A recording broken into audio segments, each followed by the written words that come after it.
Consciousness, consciousness, consciousness is like the ocean, the ocean, the ocean, the ocean.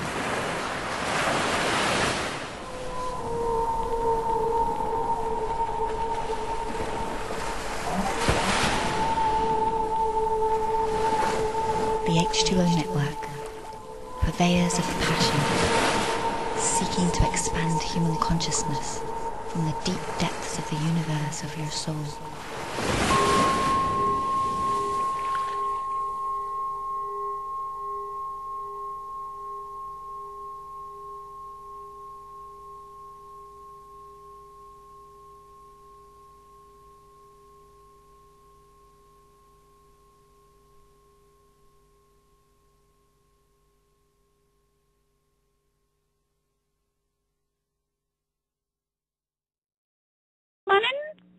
I sure am. How's it going, sis?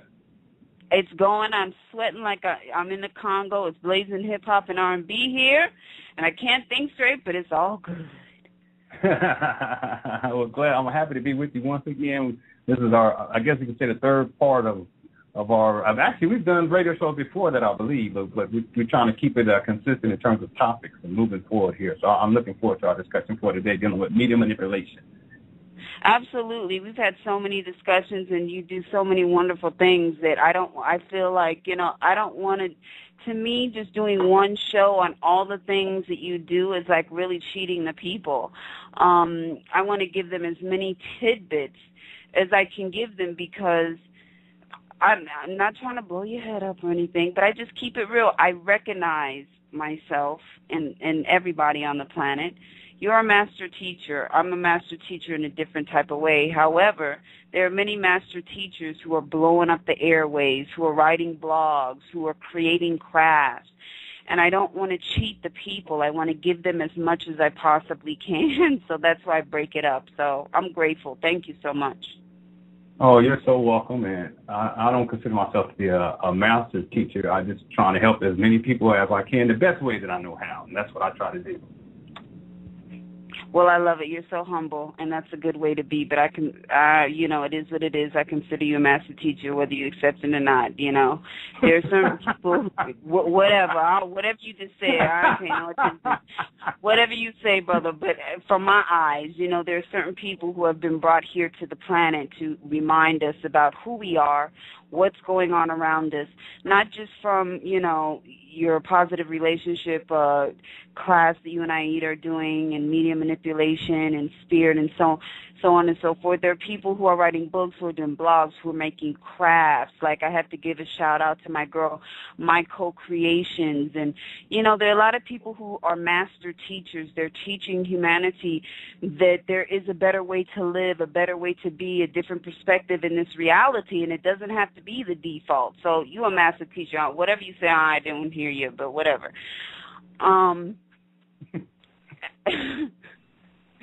You know how I am. Don't even play. I have to say, Lenon, that it seems like media is running amok. However, I know that at one point in time, when I first met you, you were doing this whole decoding thing. We were on Skype. We were doing our thing, and then one sort of kind of drifted away from that. What made you come back to the whole media manipulation class, if you will? What were you observing? I was observing major media campaign, propaganda campaigns, if you will, that were really impacting people in ways. And I think what really kind of moved me to kind of get back into it to the degree that I'm getting into it now once again, and even taking it to a higher level, was the supposed death of Osama bin Laden. Mm-hmm. Seeing how that played itself out. I did the documentary Media Mind Control and the BP oil spill in the Gulf of Mexico, and I consider that to be one of my most important works to date. And once you understand how media operates in terms of propaganda, manipulation, and the various techniques that are employed to impact people's perceptions about perceptions management, once you understand the techniques, you can kind of pick them out really easily. And so when a news story is presented, and you look at it and you can see how particular techniques are used to sell that news story, then you begin to ask the question whether or not it's legitimate, or, whether or not the story is legitimate. Is it true? Is it fabricated? Is it exaggerated? And that's precisely what I felt about the supposed death of Osama bin Laden. So in and around that time, I really started to look, in terms of the information that was being presented. It's like going back to September 11, 2001, the official version of those events. The same thing. Like there are particular techniques that media employs: media saturation, neurolinguistic programming, subliminal association, subliminal suggestion, color schemes, even the manner in which information is presented tonally. Background sounds, imagery, all these different types of things that are employed. These are scientific techniques for mind control. And once you understand the techniques, you can see it. You can see it in media in terms of film. You can see it in videos. You can see it in movies. You can see it even in articles, reading articles online. You can see it on blogs. And once you understand body language, you can see it in people's movements. You can see it in people's eye movements, so forth and so on. You really, once you begin to master this in terms of the technology that is employed by media, you realize that you can pick it up anywhere. And so with the supposed death of Osama bin Laden, I just saw how so many people were caught up in that. You had people marching in the street, and they were just cheering, and they had their American flags. Everyone became patriotic. And I'm sitting back like, is it really that easy to manipulate the human species? Is it really that easy to present a falsified story or a falsified event and have that kind of impact, and to socially engineer the population via media manipulation? Is it really that easy? And the truth is, it is. It's actually that easy. The science behind it is quite complex, but in terms of its impact and the application of that science, and especially as it relates to behavior modification, it's quite easy. It's not. I don't perceive it to be a challenge. So one of the things I realized was that if it's really that easy, then there must be some way, or someone really must deal with this particular topic in a way to where people can begin to see the various techniques that are employed by media. People can begin to see the various levels of media mind control propaganda and how it's issued, and it's issued 24 hours a day. And in this sense, I have this saying for the Saturday radio show, Transcending Media Manipulation. There are many people who believe that they're making a conscious choice, but in essence, they're making what they believe to be a conscious choice based upon media manipulation. And so for me, it's really about trying to assist other people in making conscious choices as opposed to making subconscious choices that they believe to be conscious choices. And that's what really kind of motivated me to kind of get back into this particular topic. And really, but in essence, getting back into this topic, I made a commitment to myself that in terms of how I was going to analyze it, I was going to approach it in a much more intellectual way, and in a much more, I guess you can say, classroom-oriented way, to where I'm actually teaching, not just talking about. Because we can talk about these types of things infinitely, because they're going on, they're going to continue to go on. Media manipulation is at 24 hours a day. But to actually teach people how to be able to decode what's taking place. And in essence, when you understand consciously what's taking place, then you can make a conscious choice as to whether a story is real or not. Then you can make a conscious choice as to whether or not you should be fearful of the BP oil spill in the Gulf of Mexico, or you should be fearful of Hurricane Irene, or you should be fearful about martial law, or you're going to be led to believe that somehow SEAL Team 6 went and assassinated Osama bin Laden and then took the body and dumped it off into the sea. I mean, I really asked the question, is it really that easy to make up some of the most fanciful stories and issue with it, that Muammar Gaddafi was somehow found inside a hole in the ground with a golden gun? Is it really that simple? This is media propaganda. This is what I call the global motion picture stage show. Once I began to really look at those types of stories and the impact that it was having, you look at the comments that people leave under articles, you look at the comments that people leave under videos all over the internet, and you realize that the impact that media is having, it is so profound. And for me, I said, okay, if I have the skill set to decode this and help people to kind of get up from under the media manipulation, then I should do this. And that's why, in and around May of last year, that's when I decided to kind of get back into the topic. And it wasn't until maybe about 2 months ago that I decided to go ahead and start a radio show just to address that topic in particular. I know that media, when you study media from its very beginnings, from, the early 1900s and so on and so forth, advertising and things of this nature, and the era before television and radio, and how all of these technological tools have progressed, you realize that there's always been media manipulation. However, it seems to me, Lenon, that since 2001, that the tipping point of craziness keeps escalating and escalating every year. And you look at some of these articles and you're like, really? And like you said, you look at the comments and people, they're falling for the carrot, and you just have to say to yourself, really? Why do you think that is, Lenon? Why has 911 created an escalation in this higher element of fear that people are just accepting this? What is going on? Well, it's all about fear. You know, it's all about fear. And 911 was about horror. It was about fear. It was death. It was Hitler's Reichstag of the 21st century. That's what it really came down to. That's really what it came down to. And it was all about fear. And there has been, for the last decade, almost a decade in a year, so almost 11 years now, there has been a reconstruction of the relationship between media and the general population. Media manipulation was there prior to, but there has been a reconstruction of it. And what I mean by that is that since September 11, 2001, the relationship between the viewer or the listener to media has gotten to the point where there is no critical thinking whatsoever. There's no critique of media. There's no analysis. There's no expectation of accountability. Officials say, experts say, no name given, right? There's no sense of accountability as to whether the story is true. In other words, media has, for all intent and purpose, has become the parent to the general population. And the general population has been rendered and relegated to a subservient position like children because of September 11, 2001. Again, if you put fear onto the planet to that degree, and it was a global phenomenon in terms of the degree of fear, and all these boogeyman, Al-Qaeda brought out into the mix. So you give people stuff to fear, right?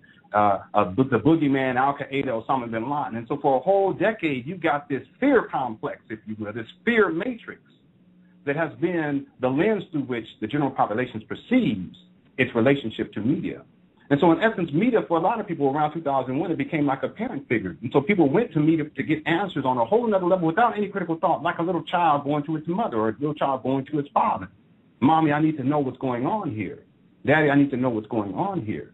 And if mommy and daddy are manipulative, mommy and daddy is going to keep the general population in a subservient position like children. This is the relationship. But where did this stem out? This all came out of fear and the fear propaganda, the Reichstag of the 21st century.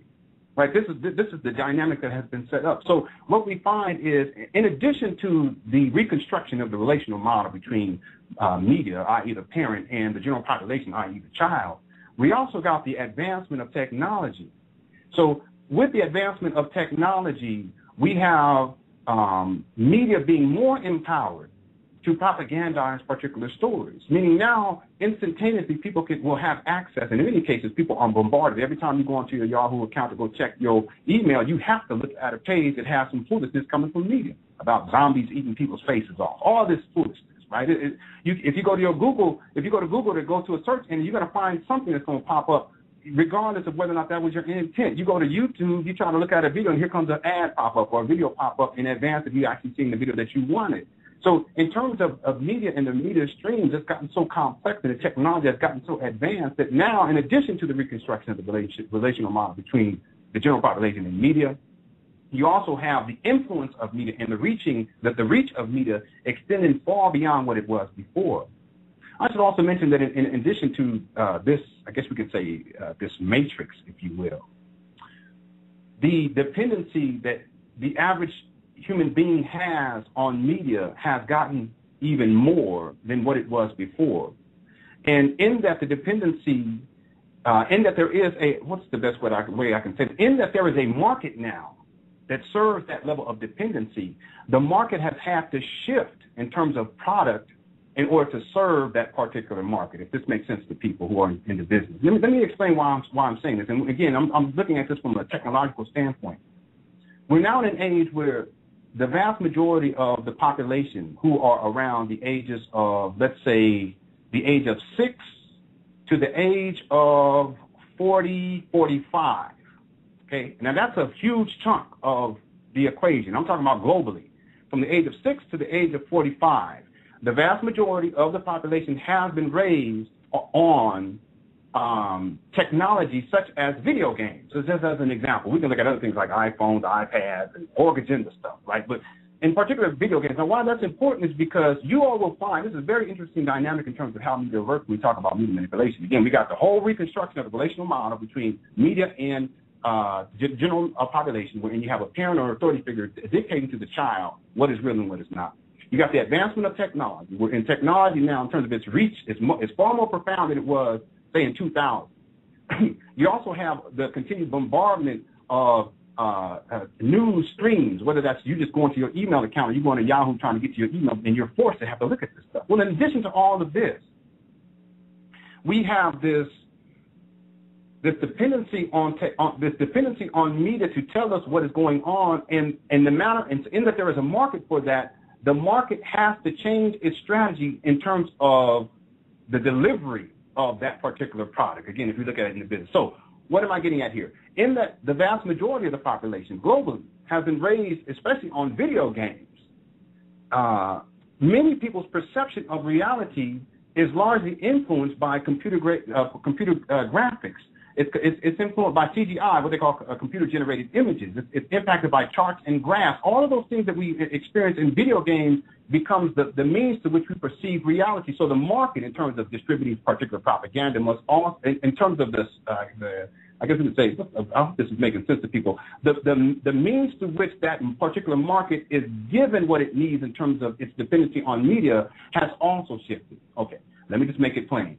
If y'all look at the supposed death of Osama bin Laden, how was that event sold to the general population?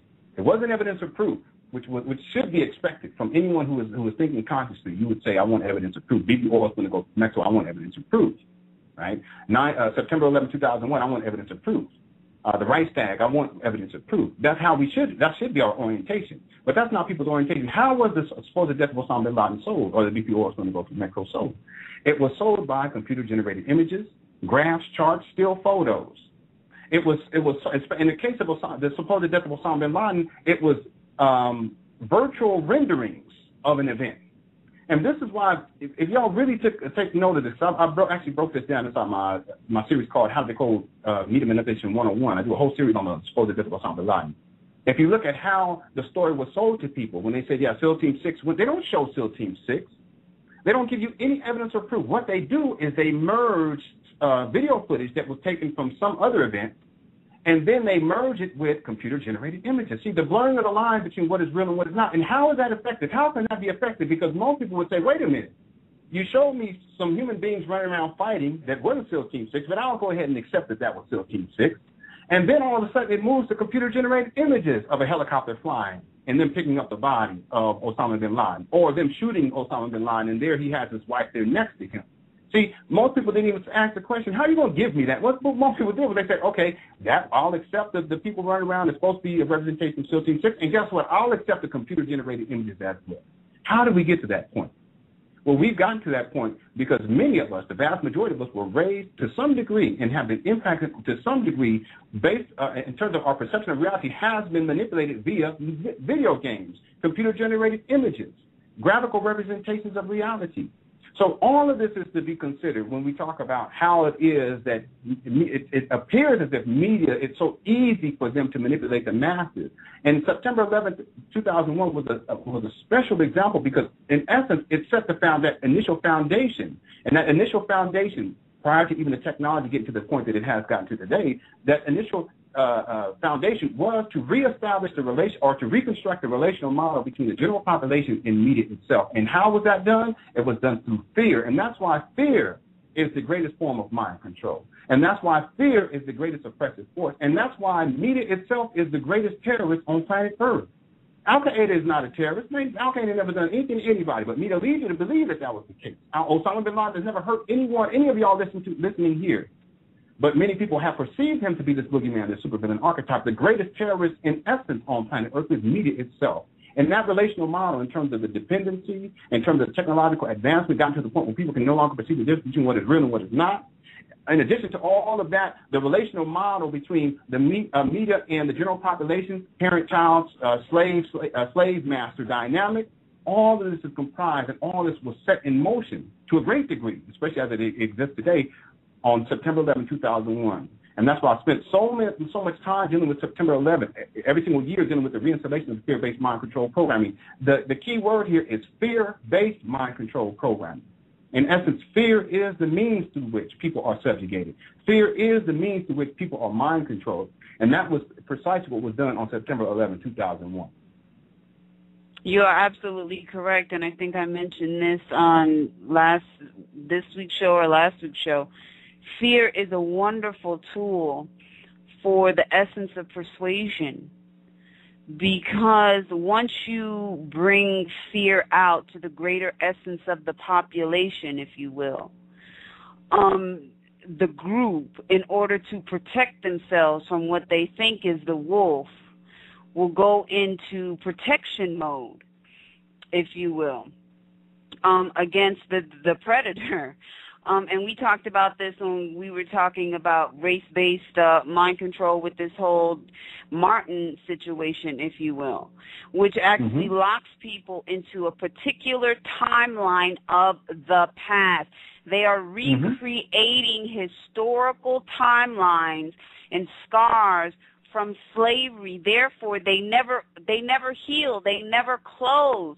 So therefore, you have an old ideology of the hegemony of a small percentage family. When I say dominant culture, I'm talking about a very small percentage of people at the top of the food chain to perpetuate the ideologies of the hegemony and to keep people on consciousness lockdown, which is what is even deeper is that it keeps you on spiritual lockdown, because you are willing to accept, you are willing to revoke not only your mental being, your consciousness being, but your physical being to someone else that ain't you.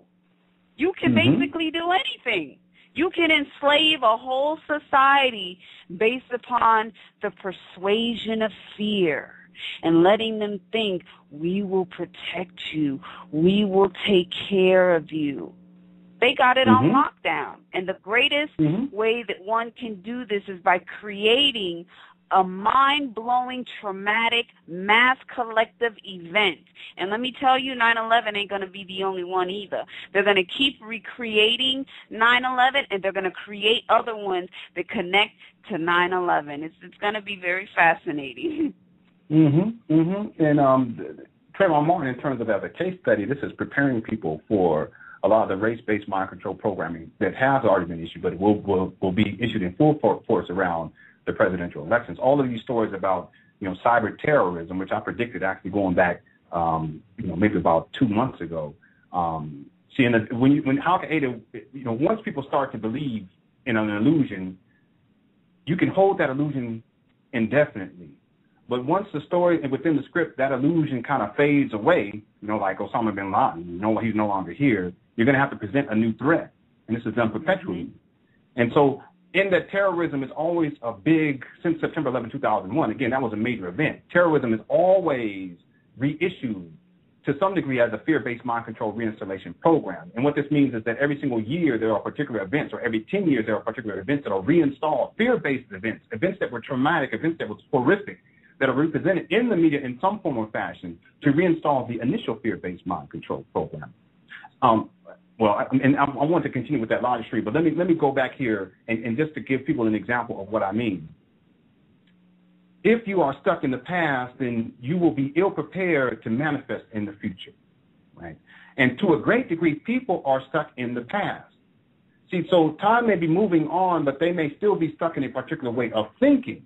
They may be stuck in a particular emotional state. And a lot of this fear-based mind control program does that. It keeps people in a state of fear, right? They may be stuck in a particular relational model to other people of the species. For instance, race-based mind control programming, racial superiority. They may be stuck in terms of how they relate as a man, how they relate to a woman, how a woman relates to a man, as how a mother relates to their child, how a father relates to their child. They may be stuck in old paradigms that are reinstalled every single year. Let me give an example of what I mean by this, because this is how media works in terms of the science. See, media is not designed to move society forward. Media is designed to keep people in check, to keep people stuck in a particular timeline, if you will. Let's be honest. Let's make it plain. For many so-called black people, the idea is to keep them stuck in a particular victim mentality. And this also includes that if you're going to adhere to the victim mentality, if you're going to break that relationship, then you must do the same things that people were doing, say, for instance, in the 60s, like marching against the word nigger, like Al Sharpton, right, or marching for Trayvon Martin. This is perfectly predictable. Media issues these particular stories, and they give airtime to particular individuals, Al Sharpton, so as to maintain that particular relationship, if you will, wherein black people perceive themselves to be victims, right? And we go on and on and on in that particular. But let me give a couple of examples of what I mean in terms of, the temporal mechanics of what's taking place, because this holds a profound spirit. It has profound spiritual implications as it relates to the spiritual progressions of the human species. Mm-hmm. One of the examples that we can look at in terms of, this is the preeminent example, is 911 itself, September 11, 2001. And what we have is over the last 10 years, every single year around September 11, you begin to hear stories about terrorism, terrorists, bombs, plane problems, explosions, and, of course, Osama bin Laden, right? And guess what? Even though Osama bin Laden is supposedly dead, you can expect, because media operates in cycles. See, you run a cycle, and people are not going to be progressing in terms of the timeline. They're just running a cycle, and they always end up right back at the same place. It's 2005 and 2006. They're right back in the same place. And now it's 2010. They're right back in the same place in terms of how they think, how they perceive their relationship to each other, how they perceive their relationship with the cosmos, et cetera, et cetera. So September 11th, in terms of what was set up, was this dynamic wherein fear-based mind control programming was issued to the extreme. People were in an extreme level of fear, perhaps globally. In terms of in the modern era, I would propose that globally the impact as it relates to fear-based mind control programming that 911 had was greater than any other fear-based mind control program in history, right? At least in modern time. Let's say over the last 2,000 years. I would propose that because we got the advancement of technology, you got the reach that media has on people. You got people watching on television, right? The internet was around, but not to the degree that it is now. But in terms of people tuning into that event globally, so you got this major event that totally shifts people's perception of reality. Because now it was about fear, it was about death and destruction, it was about these boogeyman terrorists, Al Qaeda and Osama bin Laden. And all the Al Qaeda and Osama bin Laden, this is boogeyman. This is not real, ladies and gentlemen. This is an illusion that has been presented via media. This is why I always sit back and say, how do they, is it really that simple just to make a boogeyman Coney 2012? Just to make a boogeyman and Muammar Gaddafi, right? Just to make any old boogeyman up and put people in a state of fear, well, to a great degree because of technological advancement and the manner in which most people think, it really is that easy.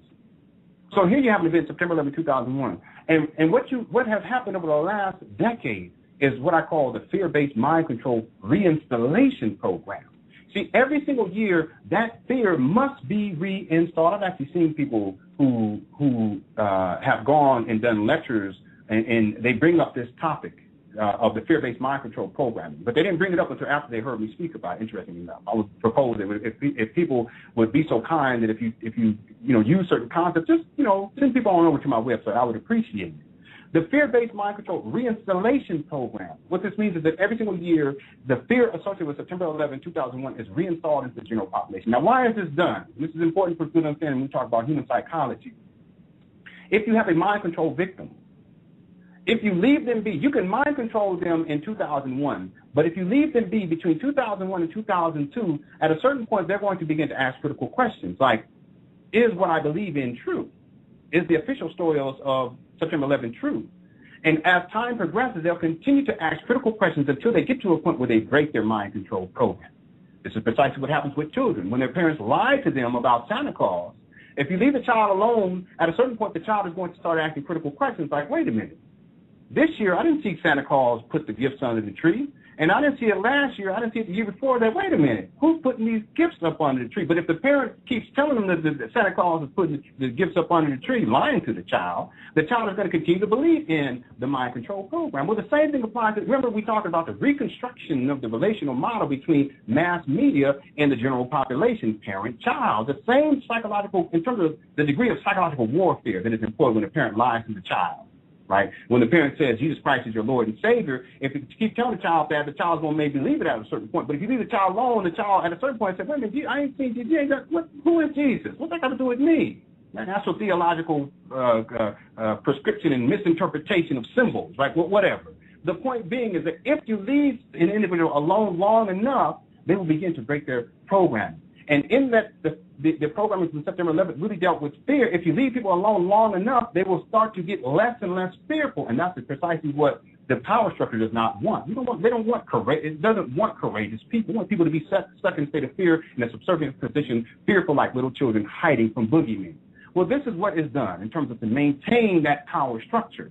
To maintain that power structure, that initial fear-based mind control program that took place on September 11, 2001 must be reinstalled every single year. And this is why leading up to September 11th, every single year since 2001, 2002, 2003, 2004, 2005, all the way to 2011, and then here in 2012, the same thing will happen right before September 11th. You start to hear stories about terrorism, terror attacks, bombs, explosions, Al-Qaeda, Muslim extremists, and Osama bin Laden. What is being done here? What is being done is the reinstallation of the initial programming that took place. And in that, people are, it is in around September 11th the following year, what happens is people who are in a state of mind control, they lose track of what year it is. This is an aspect of mind control that people must understand. When people are in a state of mind control, they lose track of time. So therefore, around September 11, 2012, when the fear-based mind control reinstallation programming is issued, and actually it has already begun, right? But the closer we get to September 11, you're going to see more and more of it. People, in terms of their perception of time, they will continue to believe that they are in September 11, 2001. See, this is how deep this is. So, therefore, if we look at race-based mind control program and how it's being issued for people to march over Trayvon Martin, many people are thinking that they're in the 60s. And what did I say before? If you are stuck in the past, then you will be ill-equipped to manifest in the future. So what better way to keep the general population in check than to have them living in the past? You don't have any power in the present, nor can you manifest anything of consequence in the future. This is why every single year, reinstallation programming is issued. And in addition to every single year, there are, in terms of the degree of the mind control programming, usually around the first year, the fifth year, the 10-year anniversary, the 25-year anniversary, the 50-year anniversary, 75-year anniversary, and the 100-year anniversary. This is when the reinstallation of a particular fear-based mind control programming is issued in an extreme way. Case in point, recently we have the 100-year anniversary of the sinking of the Titanic. And I ask anyone out there who is listening to this radio show, is the sinking of the Titanic relevant to you in the present or to your future? And the answer is absolutely not. Most people who are out there with the 100-year celebration, really it's more of a death celebration. It's a ritualistic practice. See, this is another thing. A lot of the fear-based mind control programming has become ritualized. That's why every single September 11, people get together around ground zero, they burn candles, and they hold their American flag, and they talk about how they hate Muslims, etc. All this, it's a ritualized practice. Well, the same thing with the Titanic, the sinking of Titanic. So here we are 100 years later, and people are getting together, singing songs, eating cake, drinking alcohol, celebrating, saying prayers, again, a ritualistic practice, in the dark, bringing their little children to participate, just like people bring their little children to participate, and many of these children weren't even born on September. They bring them along to participate in this morbid death celebration. See, this is mind control. It keeps people stuck in the past based upon fear-based mind control programming and suffering and death and destruction. Well, the same thing with the Titanic. Another example, this year, Muammar Gaddafi last year being assassinated. That's why this year you start to hear stories around the time last year. So you talk about a year later, stories about Muammar Gaddafi in Libya. Another example is the supposed death of Osama bin Laden. You don't hear anything about Osama bin Laden's death, past October 1st of last year. But then when we get to May 1st, right before that, you start to hear all these stories about Osama bin Laden, his wives.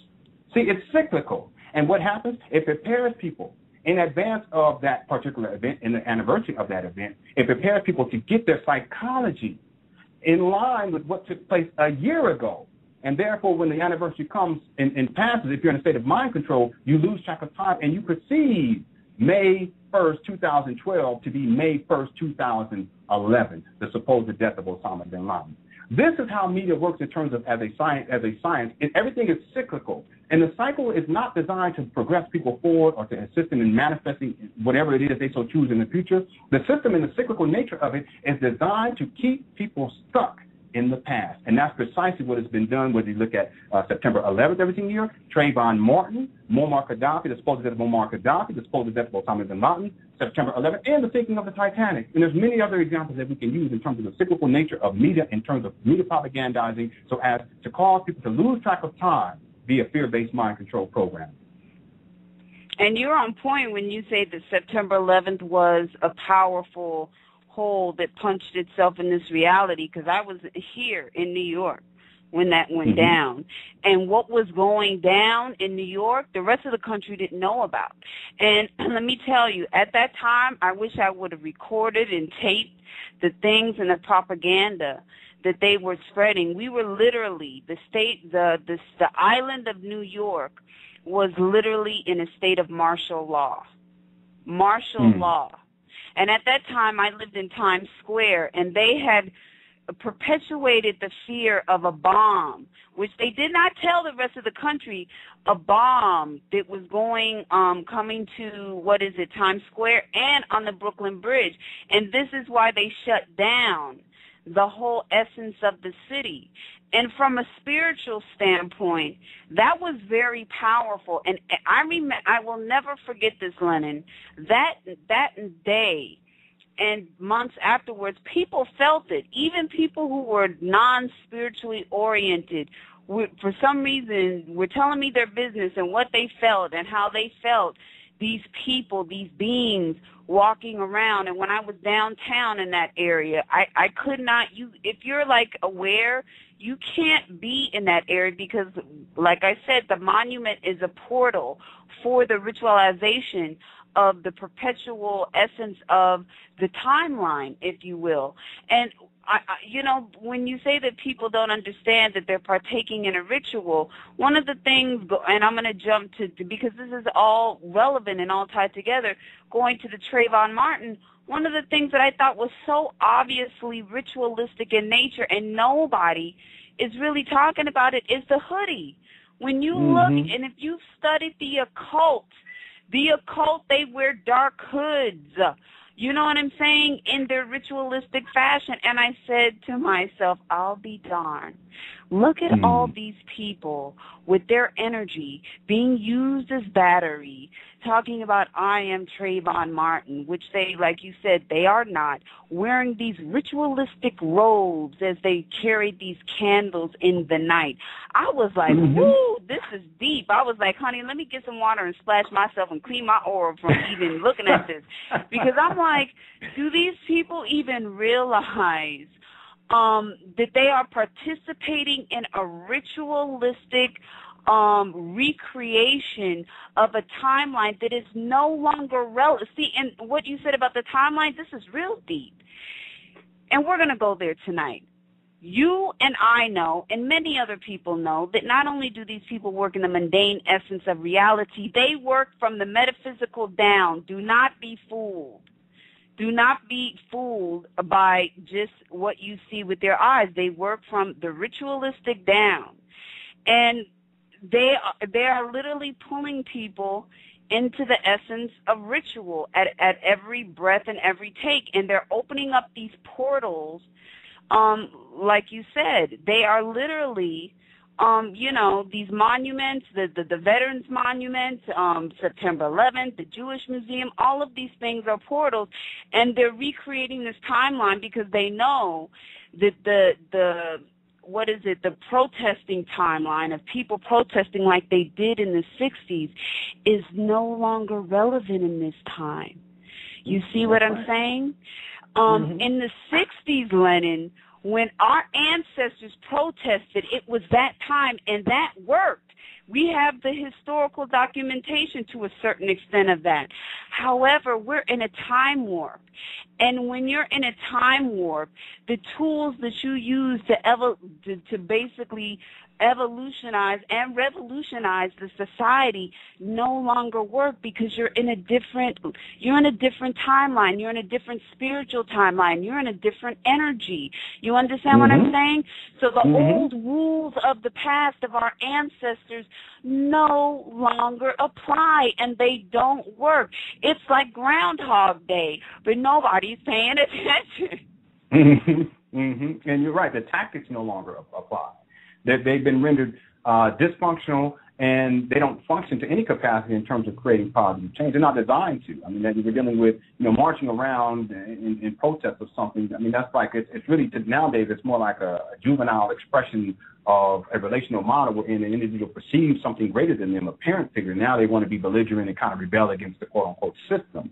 So that's a different dynamic, because nowadays we're dealing, in terms of the technological advancement of media itself and the degree of mind control that is present, it far outweighs which was present when it was in the 60s. Now you got a whole generation of individuals who are involved in particular, and they were raised on video games, So and they've been sitting in front of the TV for most of their life, 4, 5, 6, 7, 8 hours a day. Marching is not going to change that, because marching is not going to change a group of people or a person's mentality. See, ultimately, one must deal with human psychology. One must deal with the manner in which an individual perceives themselves, their relationship to each other, their relationship to the world, and then ultimately their relationship with the cosmos. One must deal with the internal being of an individual in order to rectify any external turmoil. And see, this is where I think many people get it mixed up. See, if, in fact, individuals made a commitment to refining their internal being, it would not be necessary to be marching on the street. There's no need, because you realize that ultimately if you do the internal work, you will begin to manifest in the present and therefore manifest the future that you wish. Right? But if you don't do the internal work, you'll be stuck in a particular way of thinking, a particular way of relating to the world, a particular way of relating to other people around you, and, of course, a particular way of relating to the cosmos itself. In essence, it is a form of arrested development where you are stuck in a particular time. So if you are stuck in a particular time, and yet media, in terms of its propagandization and the power structure, in terms of the perpetuation of its victimization of the general population here on planet Earth, it's progressing. The tactics that it employs to manipulate human consciousness is progressing. You got computer-generated images, CGI, you got artificial intelligence, you got 24-hour news streams of propaganda, 24 hours. You got the internet, you got instant access, you got people walking around and they have access to the internet with their phones, etc. See, the degree to which the level of propaganda can be issued now far outweighs to the initial tactic of marching in the streets. So at some point, people have to either reconstruct their tactics or go internally and deal with their internal psychological turmoil. And I propose to y'all that ultimately both have to deal with their internal psychological turmoil. Because in essence, even if you change the method through which you perceive change is going to come in the external, the advancement in terms of the manipulation and the propaganda, it will continue to go on indefinitely. The technology will continue to allow for the progression of the manipulation and the propaganda indefinitely.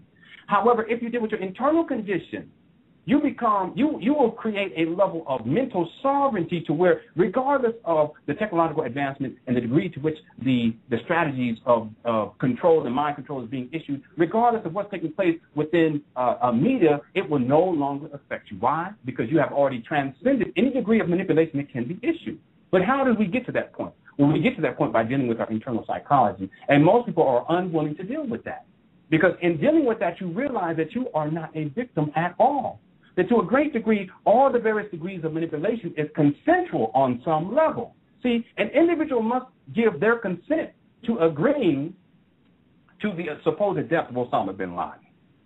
On some level, people must give their consent on some level, even if it means that you sit there and you consent to listening to the propaganda that somehow Trayvon Martin is an accurate representation of your reality. You have to consent to that through what I call subconscious identification, subconscious victimization, behavior modification, race-based division, and the perpetuation of the victim mentality. You must concede to those ideas and advance to the mind control program and have an impact on you. If as a man, you have a misogynistic, disrespectful view of women, and that propaganda came from media, you must consent to accepting that reality in the first place. So there is consent on some level. No form of manipulation can be enacted without a level of consent. On some level, there must be a level of consent. What happens is that when we commit to refining our internal condition, we will no longer consent consciously. See, it is a conscious choice to say, I will no longer consent to the supposed death of Osama bin Laden, to 911 fear-based mind control programming, to listening to music that demeans women, to Muammar Gaddafi and his Golden Gun, the stage show, and SEAL Team 6 illusion, or to the boogeyman, or to Santa Claus, or to the supervillain archetype or the superhero archetype. You can come to a level of consciousness, literally, where you become a conscious being wherein you can begin to make conscious choices, and as opposed to simply consenting to any particular paradigm that is being issued by media, regardless of how media is progressing in terms of its degree of impact. Again, ladies and gentlemen, understand this. that in terms of the techniques that are implemented by media to mind control the general population, they continue to grow and evolve. It's scientific. It is strategic. It is precise. And it is closely tied to the advancement of technology. And there's nothing we can do to stop that. But what we can do is to evolve our internal being to where, regardless of where technology is going and regardless of the degree to which media is the power that it has to manipulate human consciousness via propaganda and media manipulation, regardless of all that, your mind will be set at a particular level. Or if you want to go metaphysically, it will be set at a particular frequency wherein nothing that media can ever issue will have an impact on you. That ultimately you will claim your power as a sovereign mind. And in that level of sovereignty, you can make a choice as to what it is that you want to create in the here and now for a better future, as opposed to being subject to media mind control programming where you're stuck in the past and you're simply running the cyclical nature of media itself. And that's what many of us, we're just simply running the cyclical nature. It's deep. Sagging pants and then tight jeans. This is a cyclical nature. Jerry curls and what do they call that nowadays? They got where they actually put you can actually get eyebrows tied into your eyebrows. Whatever this stuff is, this is just the cyclical nature of media propaganda. Media propaganda utilizes these types of concepts. Race-based mind control programming, i.e. Trayvon Martin. This is no different than who was this individual? Troy Davis. This is the this was prior to Trayvon Martin. So what happens is you just get the cyclical nature of media propaganda, and people get stuck in the same behavior patterns that they enacted dealing with Troy Davis, with the same behavior patterns that was enacted for Trayvon Martin. Stuck in time, posting Facebook pictures of Trayvon Martin on your Facebook page. That was the same thing that was done with Troy Davis. The same programming, media.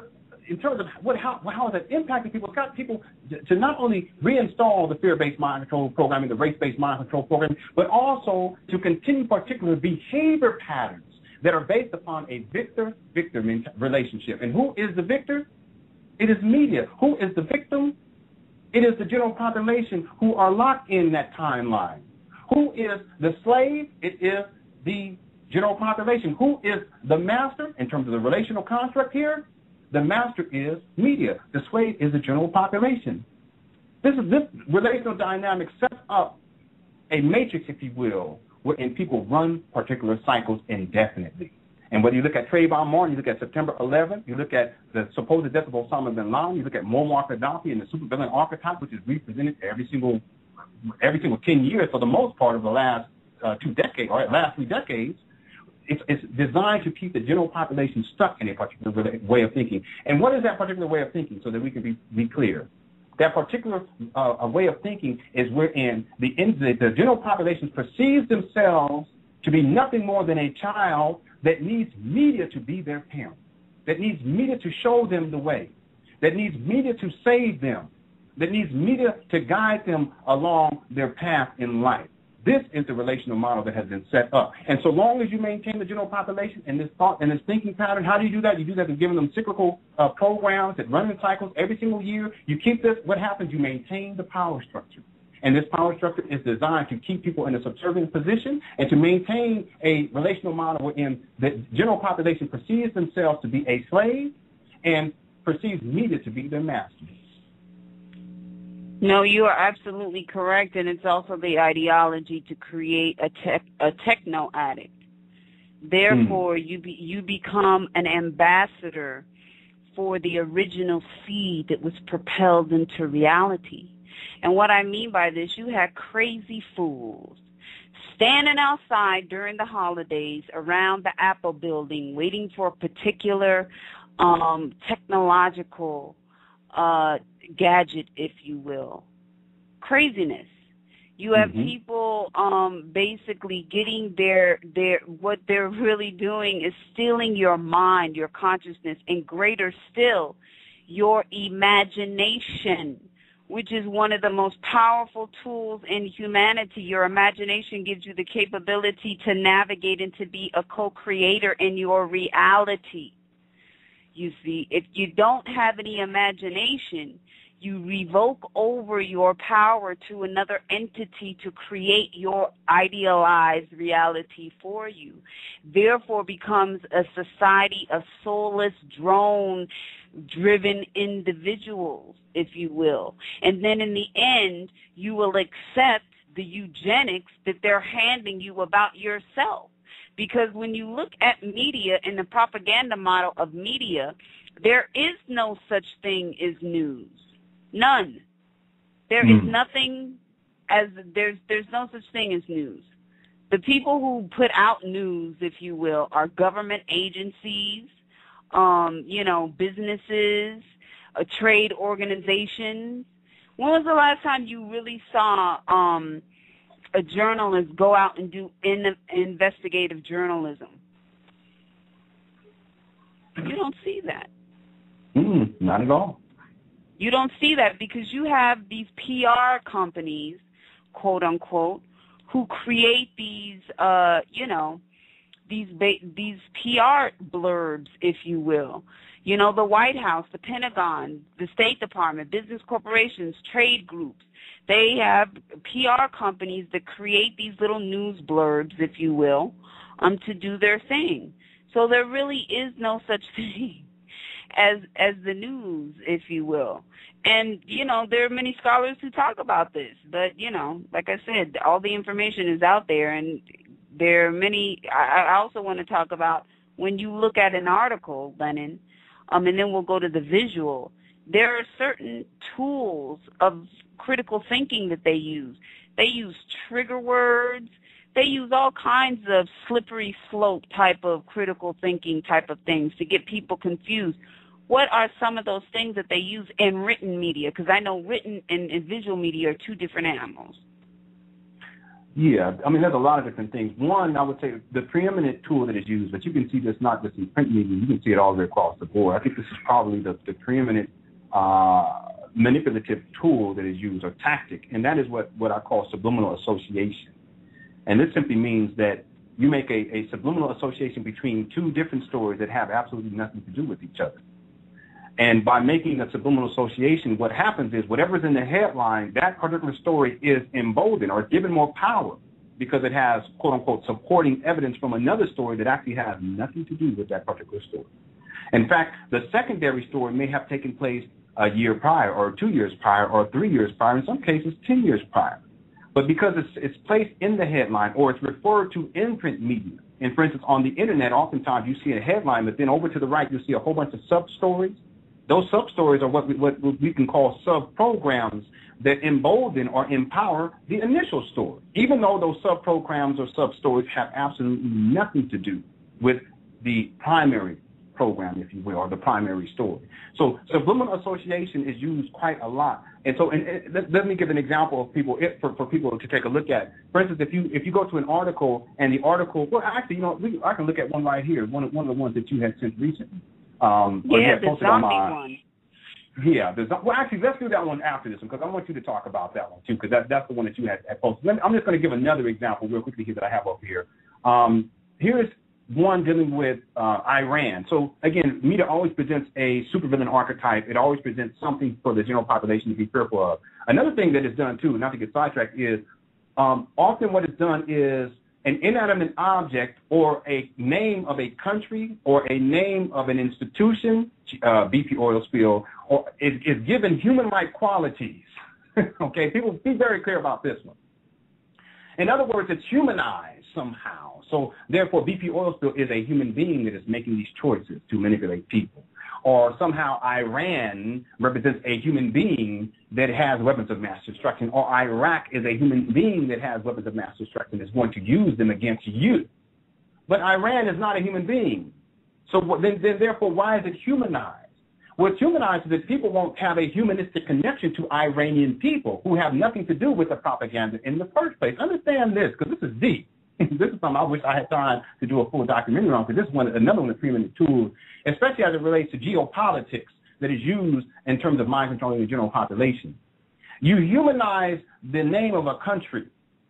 You make it seem as if that name you demonize that name, and therefore in demonizing that name, you demonize all of the people who live in that country, even if all those people who live in that country have nothing to do with the Iranian government per se.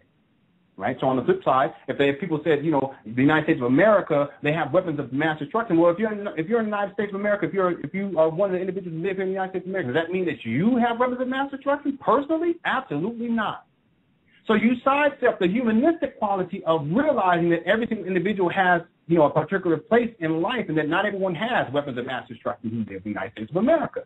So therefore, not everyone is a terrorist who lives in Iraq. Or not everyone is a terrorist or a Muslim extremist who lives in Iran. But see, the propaganda and the programming has gotten so deep. And then to make a name or a title or a group of people be representative of all people who live in a particular area or who look a particular way. You know, all black males are deviant and we're warlike and we're violent individuals. Well, what has happened?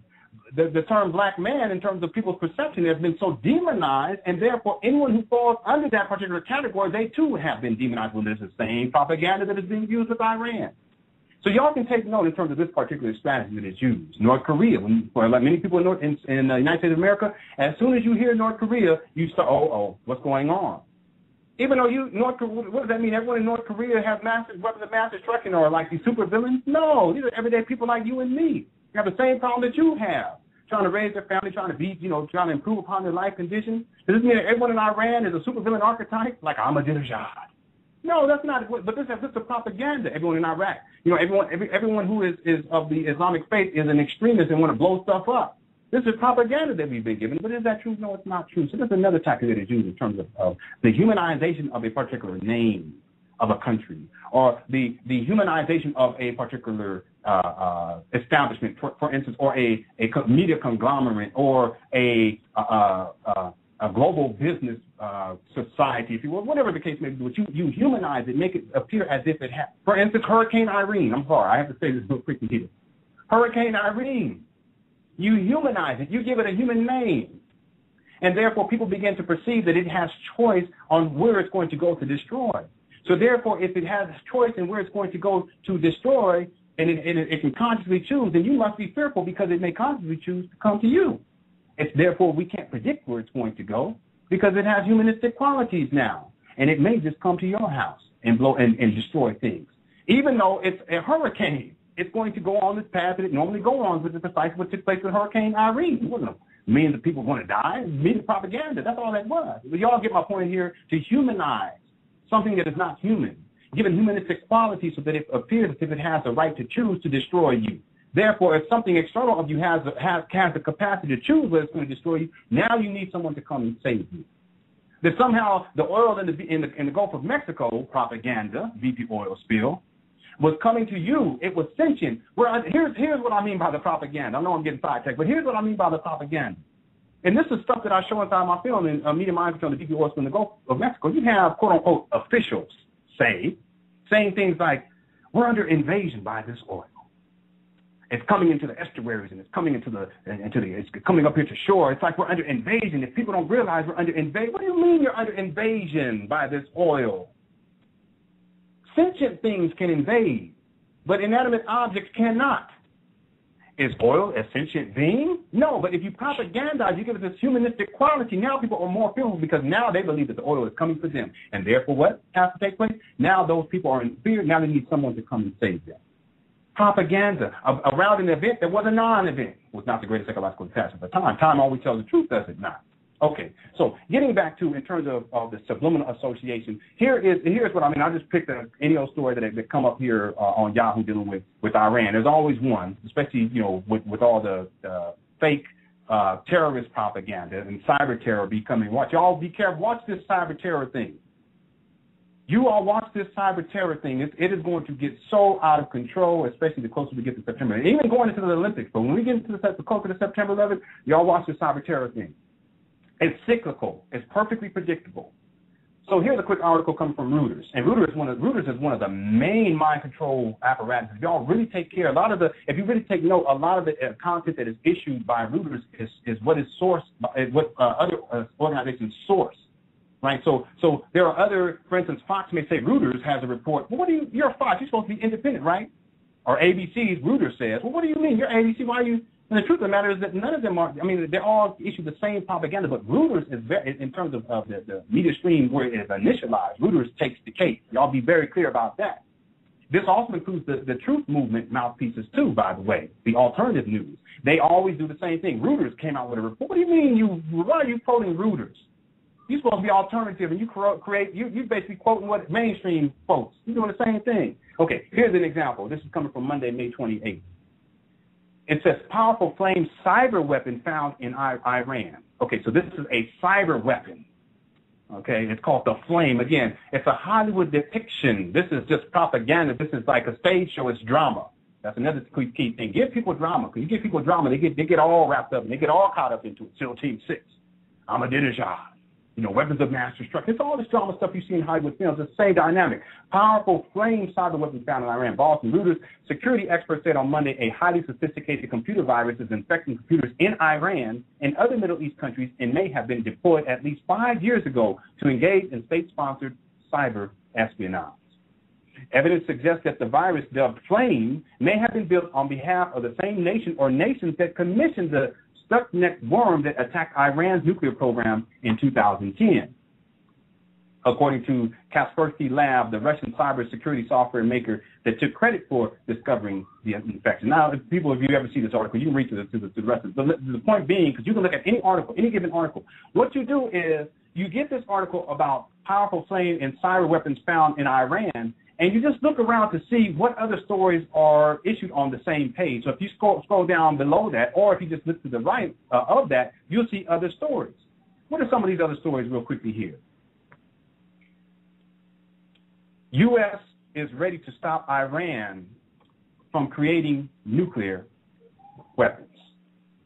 And does that have anything to do with the powerful flame cyber weapon found in Iran? Absolutely not. But it's still listed near the headline.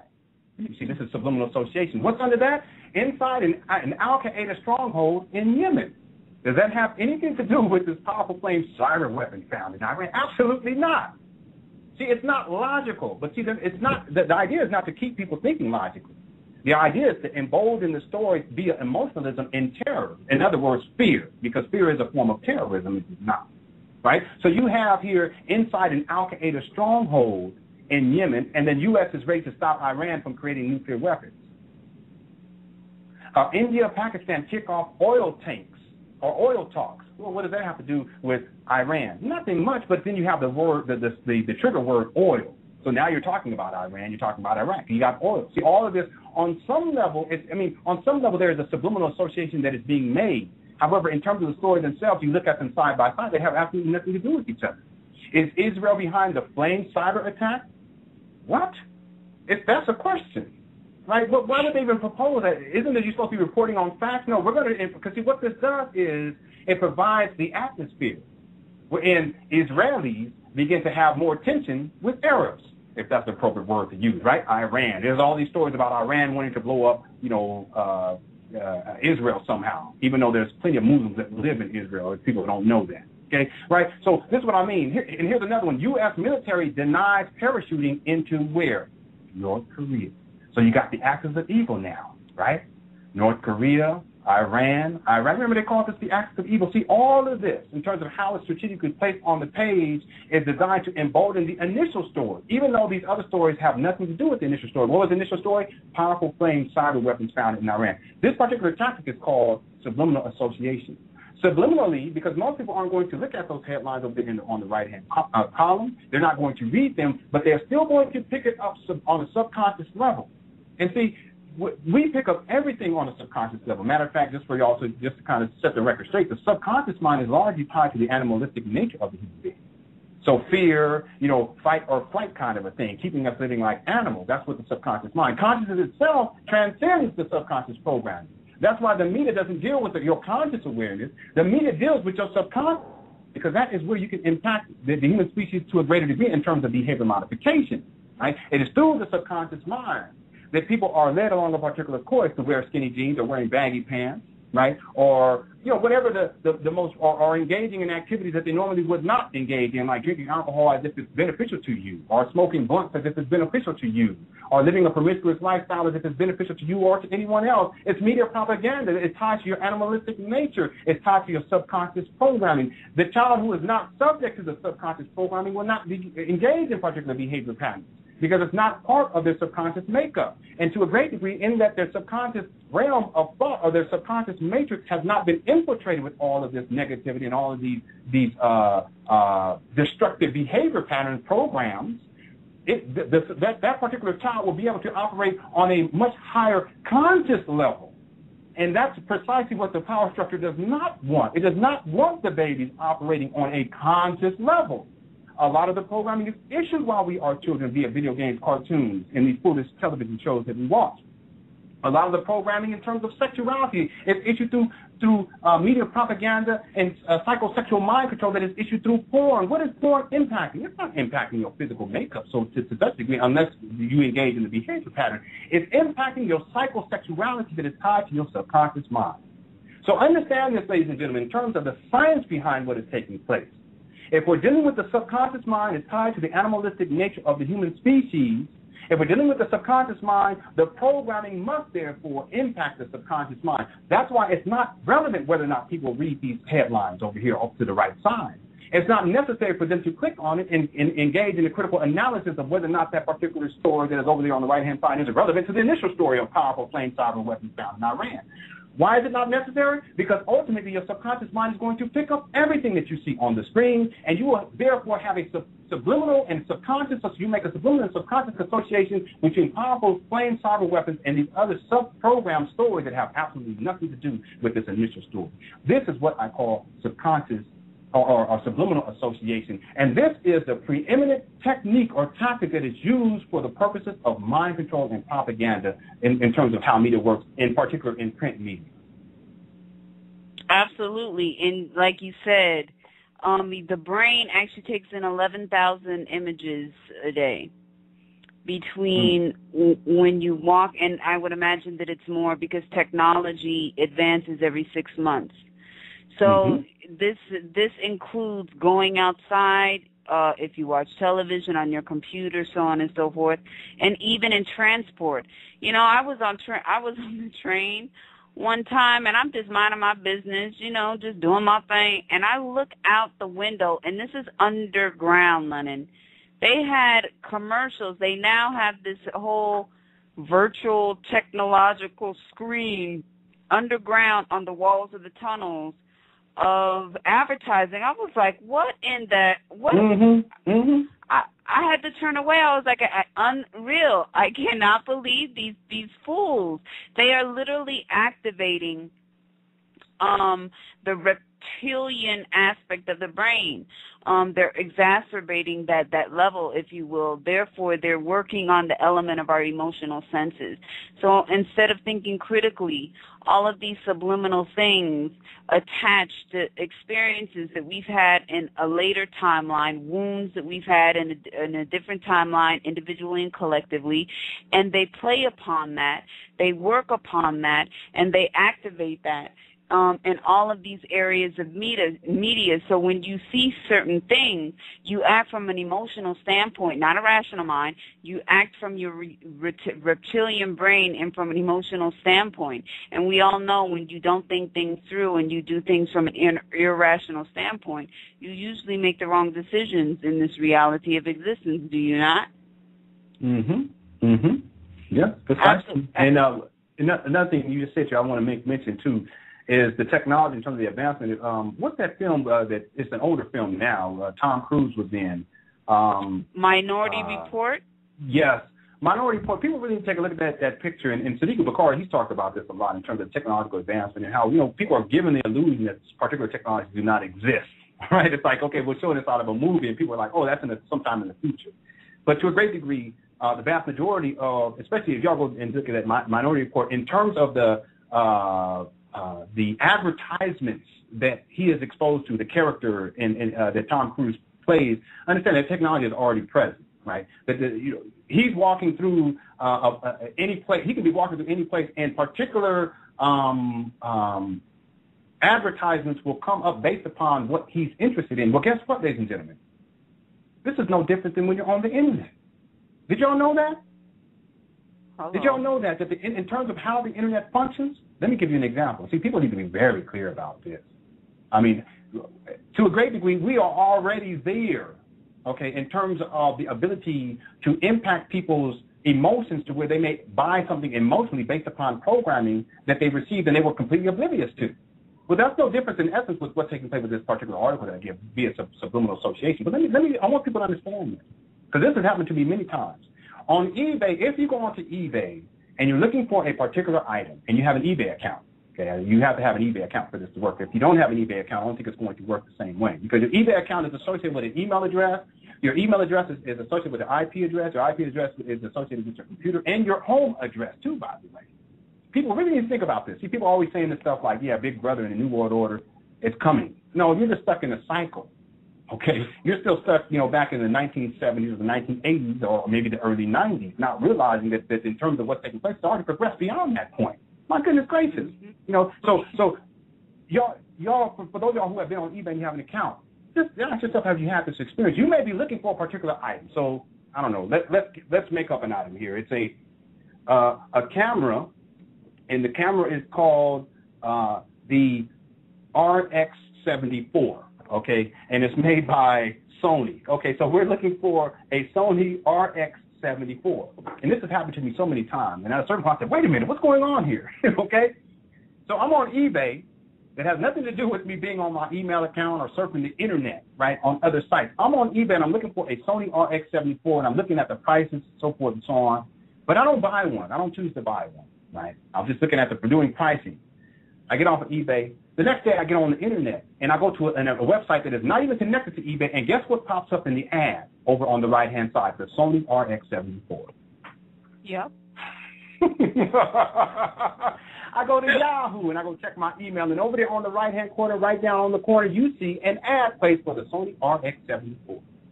I go to a forum that has nothing to do with eBay, and I'm looking on the forum, I'm reading people's comments, and a pop-up may come up on the screen for the Sony RX-74. How is this being done? See, the advertisement in the product placement that is expressed in that particular film is already taking place in the virtual realm in terms of on the internet. See, just because they give the programming in terms of in Minority Report and they put it within the scope of like these projections, these holographic projections, if you will, the truth of the matter is that all of that is already happening on the internet. The internet itself is the holographic projection. So people really be clear about this. This is what I mean by, see, the technological advancement that we talked about earlier is progressing at speeds, and Siddiqui Bacardi, he breaks this down masterfully. It's progressing at speeds that we can't even comprehend. And yet then we're stuck in these cycles of trying to understand what's taking place, and yet the cycles that we're kind of operating in terms of how we perceive all of these things is stuck back in the 2000 or 2001 for many people, September 11th for a lot of people. And for a lot of people, that's when their whole perceptual reality as it exists today began on September 11, 2001. So people are still thinking on those lines, and yet the advancement in terms of technology continues to progress. And so, therefore, anything that we do that was functional to sidestep the programming back in 2001 will no longer be applicable and effective in dealing with the propaganda and the programming that exists in 2012. And as an excellent example, this is one excellent example in terms of the technological advancement, that if you go onto eBay or you do a search for a particular product, you'll start to notice, if you go to other websites that have nothing to do with that particular product or service or to that internet that you initially saw that product or service on, you'll see ads start to pop up on that particular website. This is product placement, and this is very specific, and this is precisely what we saw in the Minority Report, except it's taken out of the virtual realm of holograms and it's put into the virtual world of your computer screen. And I got a better one for you. If in family, I don't have a cell phone. However, I know other people have had a cell phone, and we've had this conversation. If you have a cell phone and you have natural GPS on your phone and you haven't deprogrammed it, you can go into a mall. And the mall can have an application that sends out a beacon to your GPS without you even giving it permission. And through that beacon and that signature, you can get advertisements for what is happening in a particular store in that mall. Mm-hmm. Without you even knowing it. So I always tell people, turn off your GPS, because there are organizations who are literally at random going into your beacon, if you will, of your GPS signal, tracking you down, knowing that you're in a particular geographical area, and they attach their app without your permission, and they send you advertisements through your phone. Mm-hmm. And when you talked about the movie, and we're in the now, hello, let's go back. Let's walk on back, baby. Hello, I know y'all remember in the 1990s, family, when they were doing Mission to Mars, Red Planet, all of these movies. Hello, let me just give people of the 411, and y'all already know this. What do you have in the airports now? You have the little body scanners. Sweetie, that was in Red Planet. Total Recall, excuse me, with Arnold Schwarzenegger. Hello. And then on Red Planet, what did you see? They went to Mars, and they were trying to create this environment that had oxygen. Well, I got news for you. Someone sent me, this was years ago, someone sent me a clip that the Japanese are literally creating this greenhouse environment so they can do their thing and take all this to Mars and create oxygen on the planet of Mars. Oh, and by the way, the most obvious thing, where are we going in 2015? We're going to Mars. So, all of these things are shown to us, if you will, as they're happening. So they can get it's like a test. This is a test from the mind manipulation program system to see how the general population will take the advent of certain technologies, you see, because one of the things that my dad, who works for Boeing, high security, don't even know what he does to this day, and he doesn't even talk about it. He slips every now and again. But he said one of the biggest bamboozlements that some people in society perceive to believe is that we've never gone to the moon, we've never done all these things. However, on the back of the back of the bus, Boeing, Martin Marietta, all of these companies that are literally they have government contracts with the government are literally doing all of this underground testing of things that have existed for a very long time. But they bring it out in Hollywood. They test out the system to see how people will react to this and so on and so forth. They ritualize it. They get you used to it.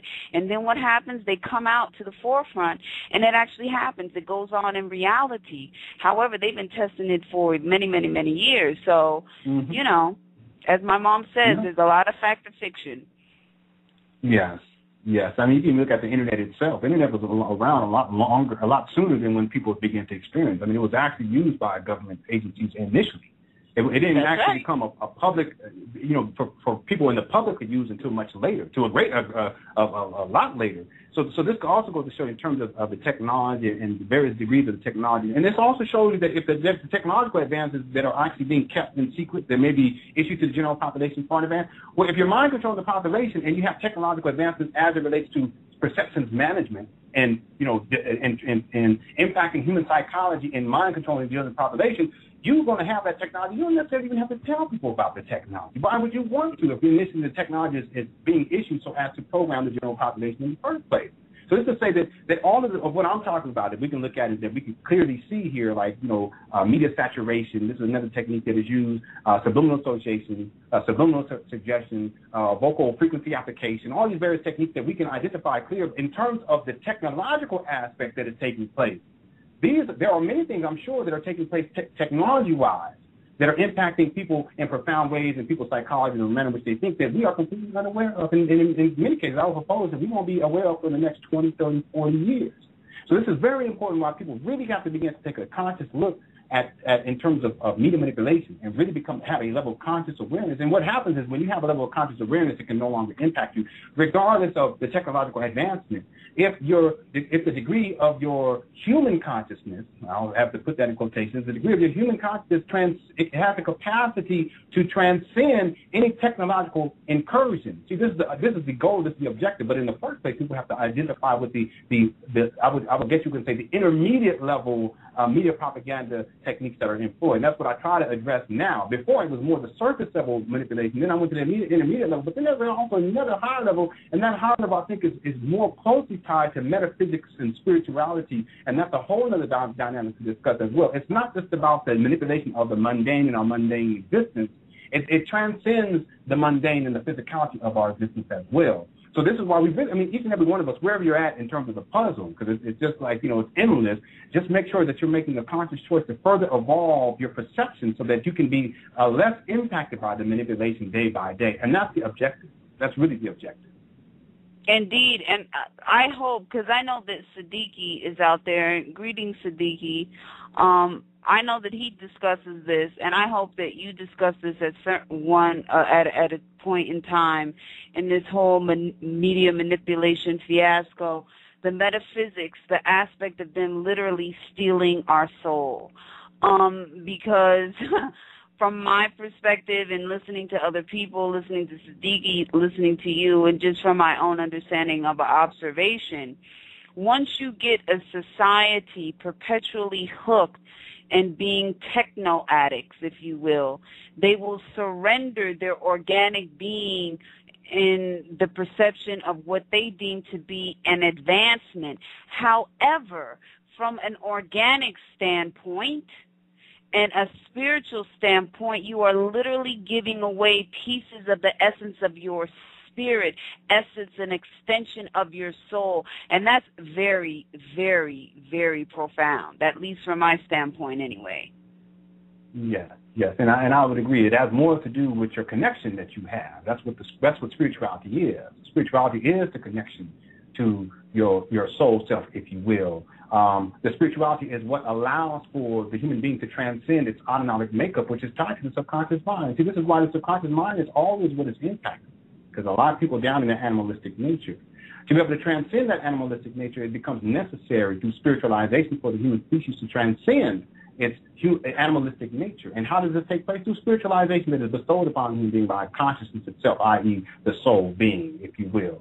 So, in essence, what you're speaking about, it is very true. And what came to mind in terms of the surrendering, see, one of the things that happens, I'll talk about this inside my book, Deep in the Cards and the Continent, very briefly, I just give a few lines about it, is the technological advancement, it has people operating to a certain degree to where they disconnect or they sever their ties to their spiritual existence and therefore their connection to their soul self, if you will. So therefore, the level of conscious awareness that can be bestowed upon the biological entity that we call human being is severed, or it is diminished to a particular degree based upon the incursion of technology, in particular, wherein individuals begin to put technological devices into their bodies. So we're getting into transhumanism and so forth and so on. And what came to mind as well in this, and if people want to do more insight into that, you can check out my book, Deep in the Garden of Consciousness. But and you can also check out Siddiqui Bakar, because he goes into it deep. But one of the things that what came to mind while you were talking about that, and I talk about this inside my documentary series called The Borg Agenda. If y'all look at this character called the Borg in The Borg Agenda, you will get an accurate representation of the technocratic society, right? Folks really need to take a look at the Borg. The Borg in terms of as a social construct is no different than what the vast majority of the human species is operating. I mean, it's mass mind control. Everyone has the same thoughts, right? Everyone does the same. They have one person. If the one person wants a drone, a Borg drone, to extinguish its life, the Borg drone will comply, right? This is no different if the current social system wants you to vaccinate your children, you will comply. This is the Borg agenda, right? It is expected of you to do certain things and to behave certain ways. It is expected for you to have faulty male-female relationships. It's expected of men to be these sexual beasts that are out there on the prowl having sex with as many women. Well, this is the Borg agenda. See, the concept of the Borg as a social, it's really it can be applied as a social construct. You have these technologically dependent, half biological, half mechanical beings that operate. And there is one quote-unquote queen, and then the rest are subservient to the queen, and they do what the queen says without any level of conscious awareness. In other words, no level of spirituality or spiritual enlightenment. Well, this is no different than what's taking place here on planet Earth as it relates to the human species collectively. And to a great degree, we can say as a species collectively, and I'm not saying everyone who's listening here or me or you or anyone else, but collectively, we are the Borg. Through the incursion of technological dependency, we have become the Borg. So we eat the same, we dress the same, we think the same, we operate along a particular line. The expectations, the social expectations apply to everyone. There's no level of ingenuity, no level of creativity. There's no true level of choice of personal fulfillment. Like there's no level of spiritual enlightenment. Everyone is operating on the same basic level. And this same basic level is tied to the humanistic quality of the human being, or what I should say, the animalistic quality of the human species, not the spiritual half of it, but the physical half of it. All the media mind control is designed to impact the physicality of your existence. And, of course, the manner in which you think, which is tied to your physicality. It is designed to impact your subconscious mind, which is tied to the animalistic nature of your existence. It can't deal with your consciousness, because your consciousness transcends all of this. So this is why when we go through the process of internal purification and internal refinement, what we are doing is we're spiritualizing ourselves, and we are emboldening or strengthening our spiritual connection to our consciousness. See, this, when we talk about what needs to take place so that this species can get back on track and get beyond the various degrees of manipulation, so that we're not living like Borg, like, these Borg drones that are just kind of, operating in this technocratic society. What has to take place is the level of spiritualization where we reconnect to the soul essence of what we are. Interesting enough, the soul essence of what we are is not biological. However, the biological must be respected, and that it is the vessel through which we are able to transform the nature of reality here on planet Earth. And for many of us, we're unable to use this biological vessel to this degree because we're operating like animals based upon subliminal and mind control programming that we get through media. That's why the media thing has to be addressed.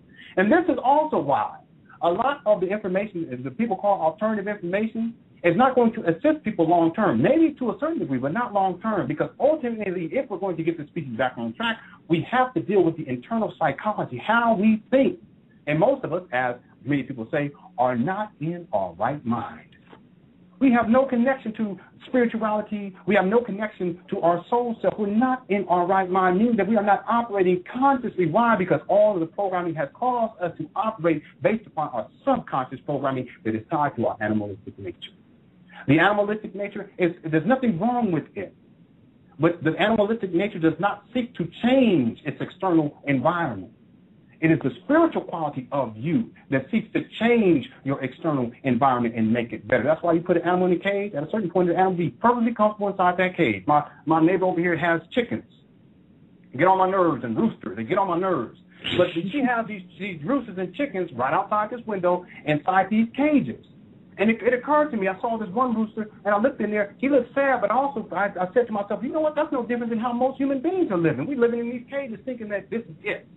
Living in the back of this old house, right? Inside a small little cage, and you can take about 5 steps to your left, 5 steps to your right, maybe 10 steps forward. But that's the same thing that's taking place with, see, our perception of what is possible has been molded by the media manipulation. Our perception of what is possible in our life, what we can accomplish, what we can become, we have become the Borg, just like this chicken over here and this rooster over here that's living like a Borg inside of this cage. So we have to deal with our mentality. If I was able to go up to this rooster and to this chicken and say, hey, look, you know that there's a whole rest of the world out here for you to take a look at, they probably look at me like I'm crazy. What, are you serious? I knew human beings was dumb. What are you talking about? Well, let me open up your cage a little bit. And then take a walk out. They walk out a little bit. Some of them ain't even going to want to won't even want to come out of walking out of that. They're scared to come out.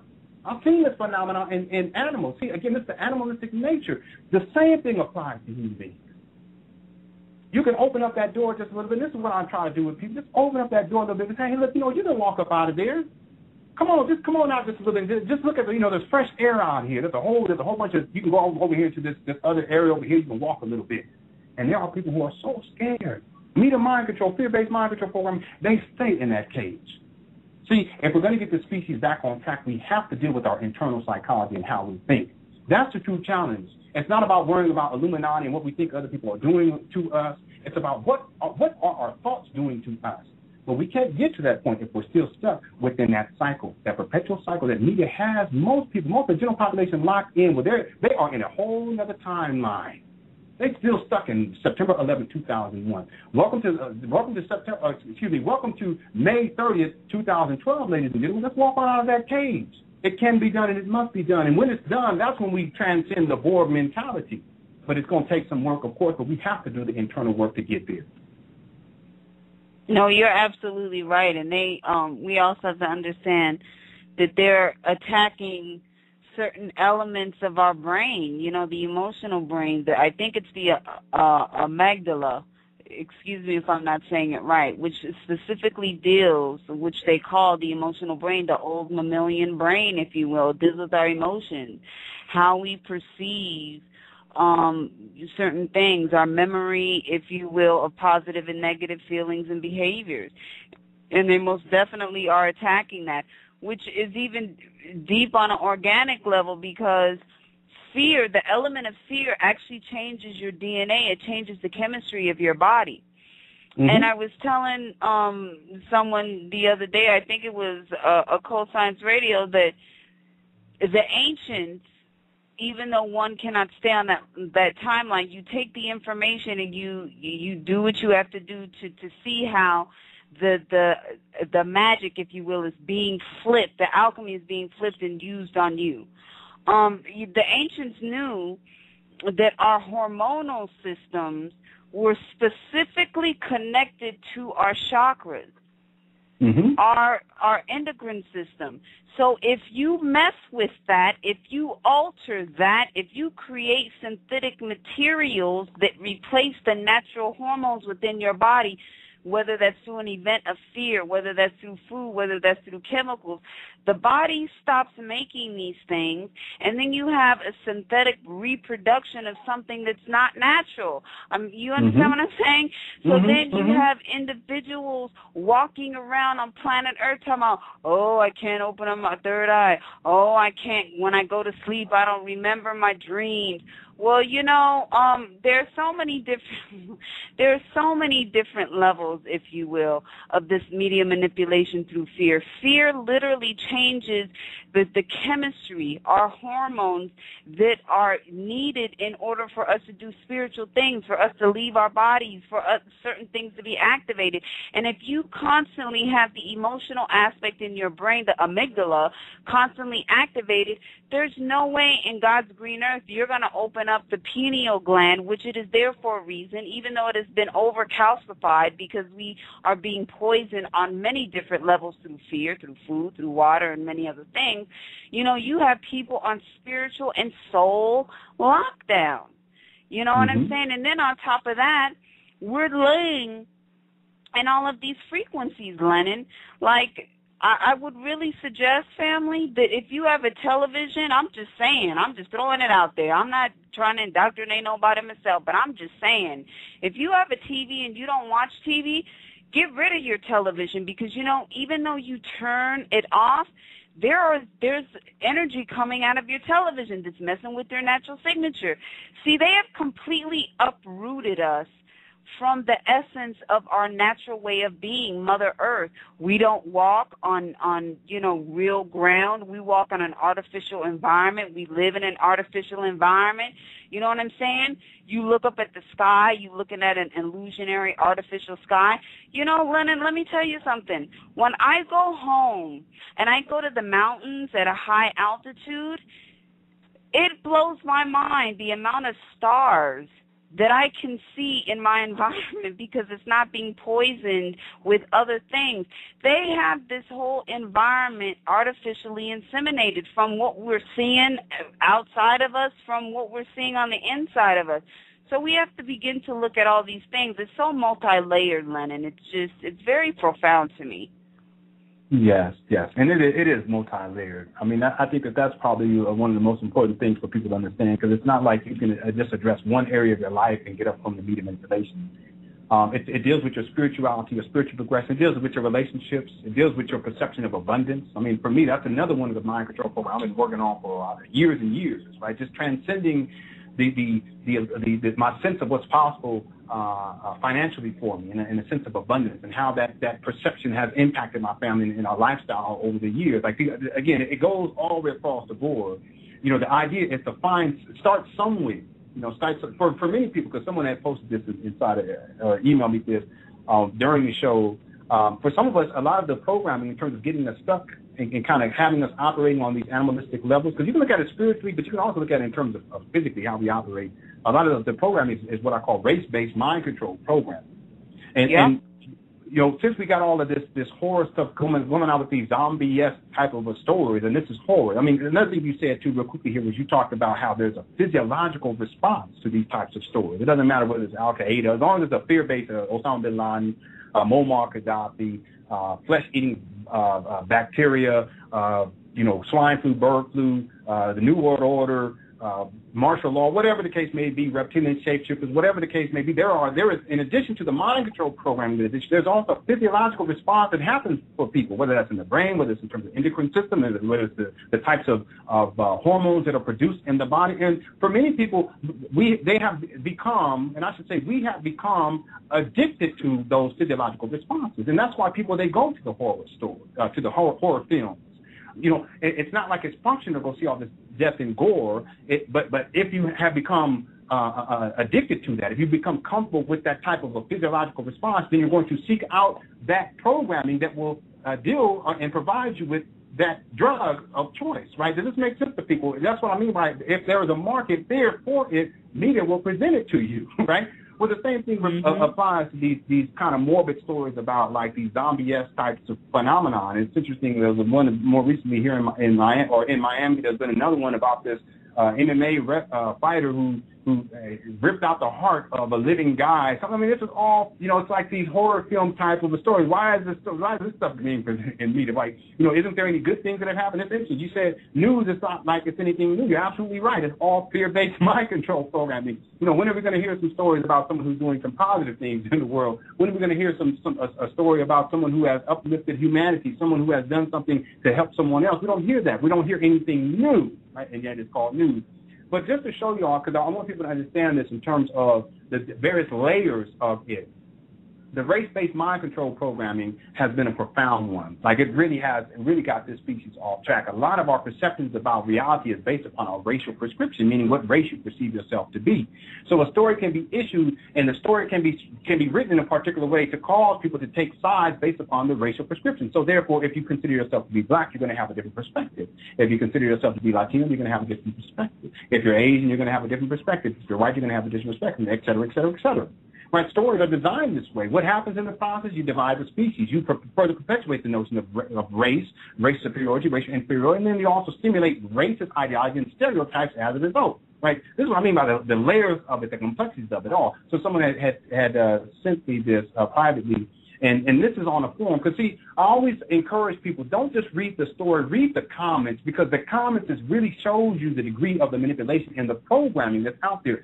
I will propose to you all that many of the stories that are issued so as to so that the media can get an idea of how people are thinking. It's not about the story. It's about kind of taking a test, like a social experiment to see how people are thinking. I actually do this sometimes, too, on my Facebook page. I'll issue a comment or a statement, and then a particular individual respond, and I'll know their psychological makeup based upon how they respond. And then what I do is I take that individual and use them as a case study to teach other people about a particular way of thinking. For instance, if I put something about how men need to respect women, and then I get some fool get up on my Facebook page and said, I think all women are bitches or hoes, then I'll engage them to show people that person's mentality and then ultimately I'll tell people, for you women out there, make sure this is the type of individual, the psychological makeup. You don't want to deal with an individual like this, so now you know what kind of man not to look for. Or should I say, now you know what kind of boy not to look for. So this is what I mean. It's like a social experiment where a lot of these stories are issued by media to kind of experiment to see where people's mentality are at. So I always encourage people to take a look at the comments on any given post,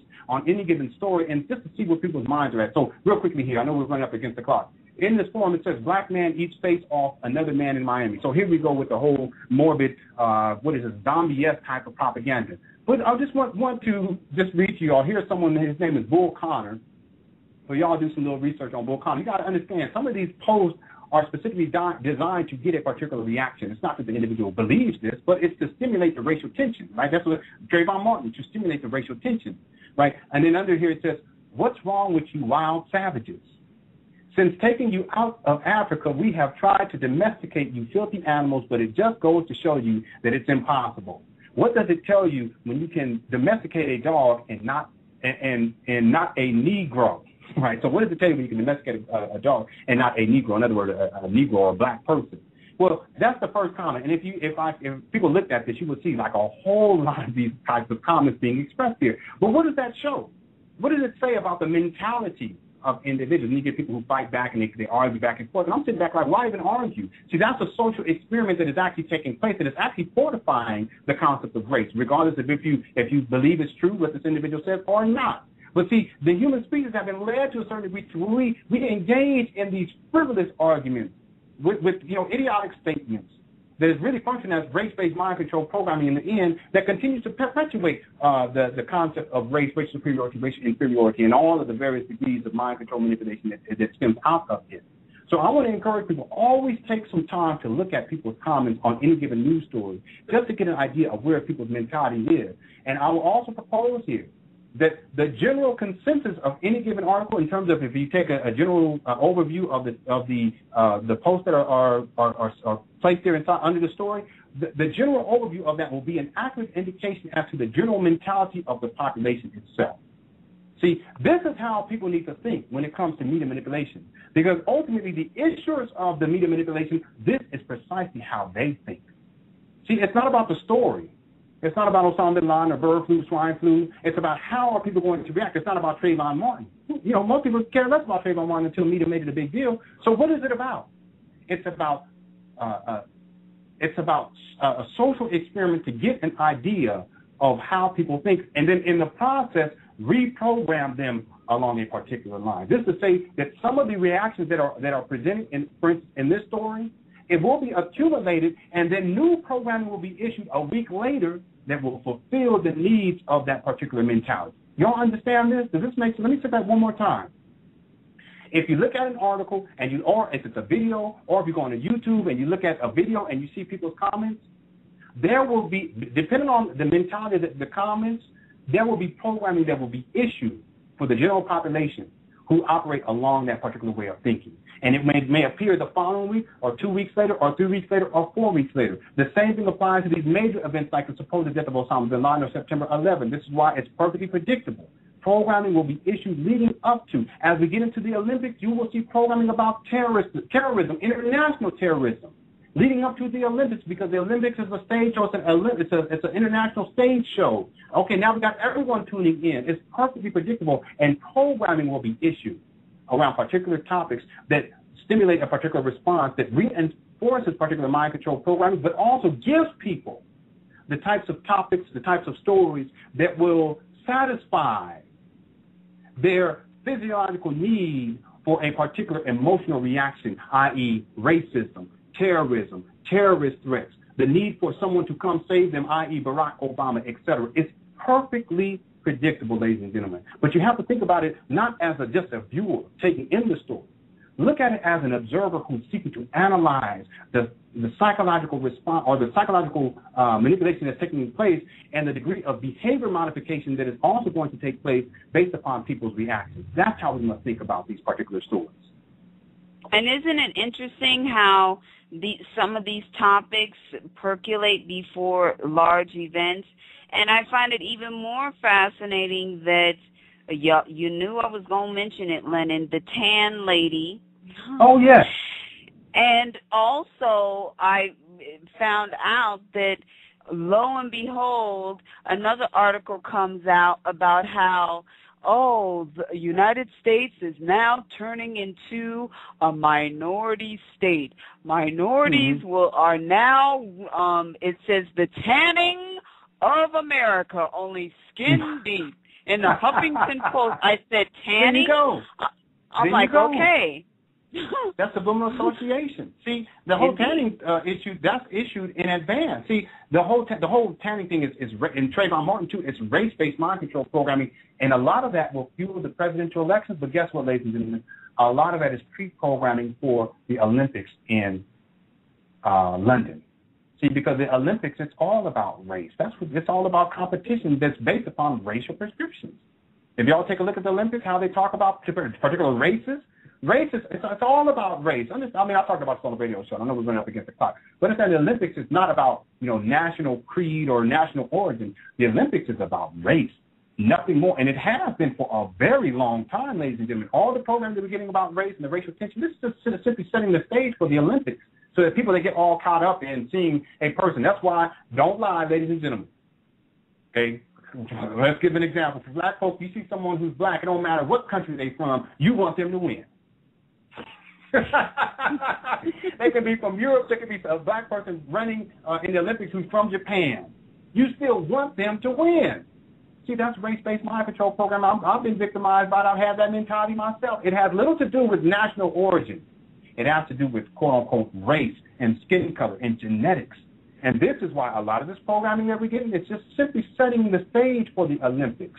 These stories with the tanning women is simply setting the stage for the Olympics and then ultimately for the presidential elections. And I've already told you the presidential elections will be about race. That's why they're rarely calling it presidential elections. What are they calling it, ladies and gentlemen? This is subliminal manipulation. They're calling it the presidential race. And they've said it before, but now notice how many times they say presidential race. They say it so much now as opposed to saying presidential elections. Why? Because it's a subliminal association. It's propaganda because the elections will be about race, just like it was 4 years ago here in the United States of America. It will be the same here in 2012. Again, the cyclical nature of media mind control. Oh, Lenon, it's been wonderful hanging out with you once again. Time always goes by so fast. Oh, my goodness. I know. Goodness gracious. I know it goes by so fast. Yeah, well, I really enjoy speaking with you, as always, sis. It's a pleasure and an honor to be here. You really opened up the door, and I really do appreciate it, and I hope that people have found some benefit. I want to encourage people, come on over on Saturdays, on Lenonhonor.com, Lenonhonor. Let me say that right, because I sound too Southern. Lenonhonor, so that people can understand.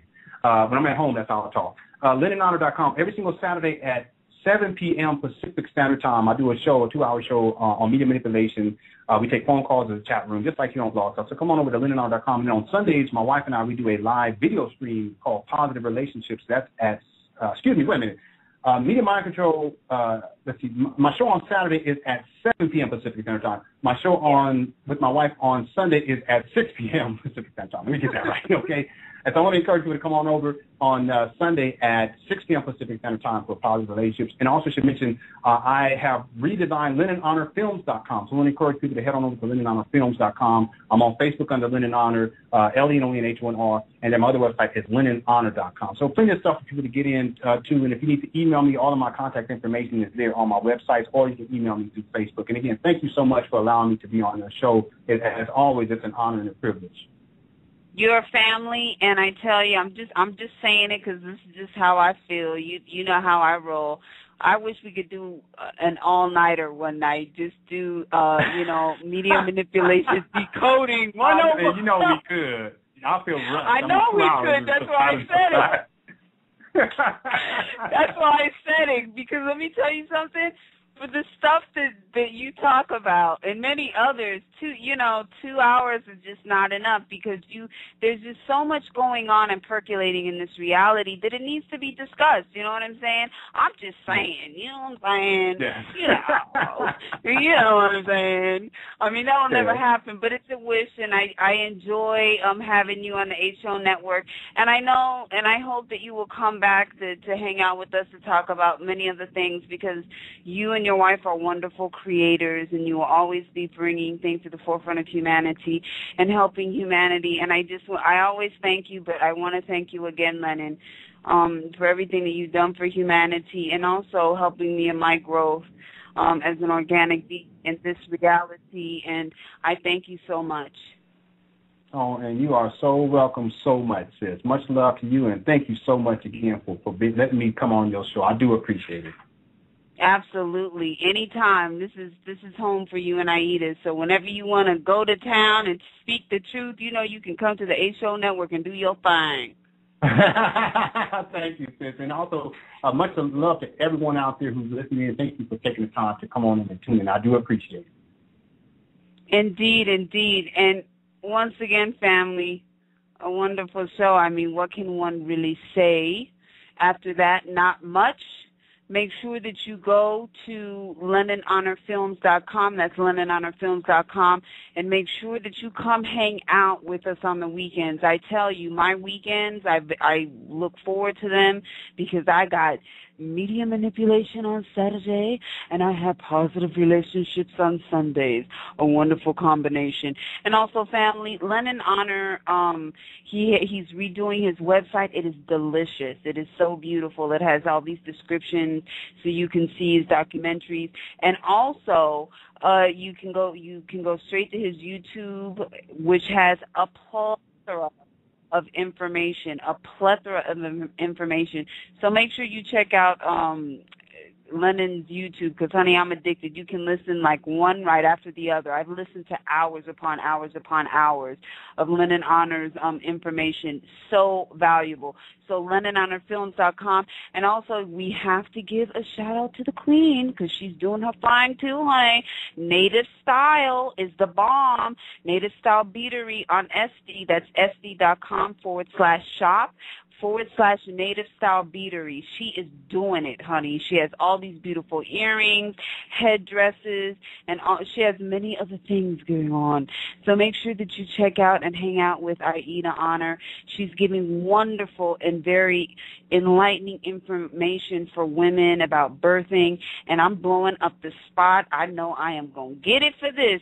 But, y'all, she might be coming out with a cooking show. Keep your fingers crossed, y'all, because she might be doing her cooking show thing, and I am really looking forward to that so we can blow up the spot on the H-Show Network, because I know Aida can get down in the kitchen. So make sure you guys keep your eyes open for that. That will be coming up soon. I just blew up the spot, but let's, put good vibes out there. So hopefully that happens because, like I said, she'll be doing it. And she also has a cookbook. You can get all that at LenonHonorFilms.com. And I just want to tell you before I go, family, tomorrow we are going to get an example on the H2O Network at 1 p.m. Eastern Standard Time.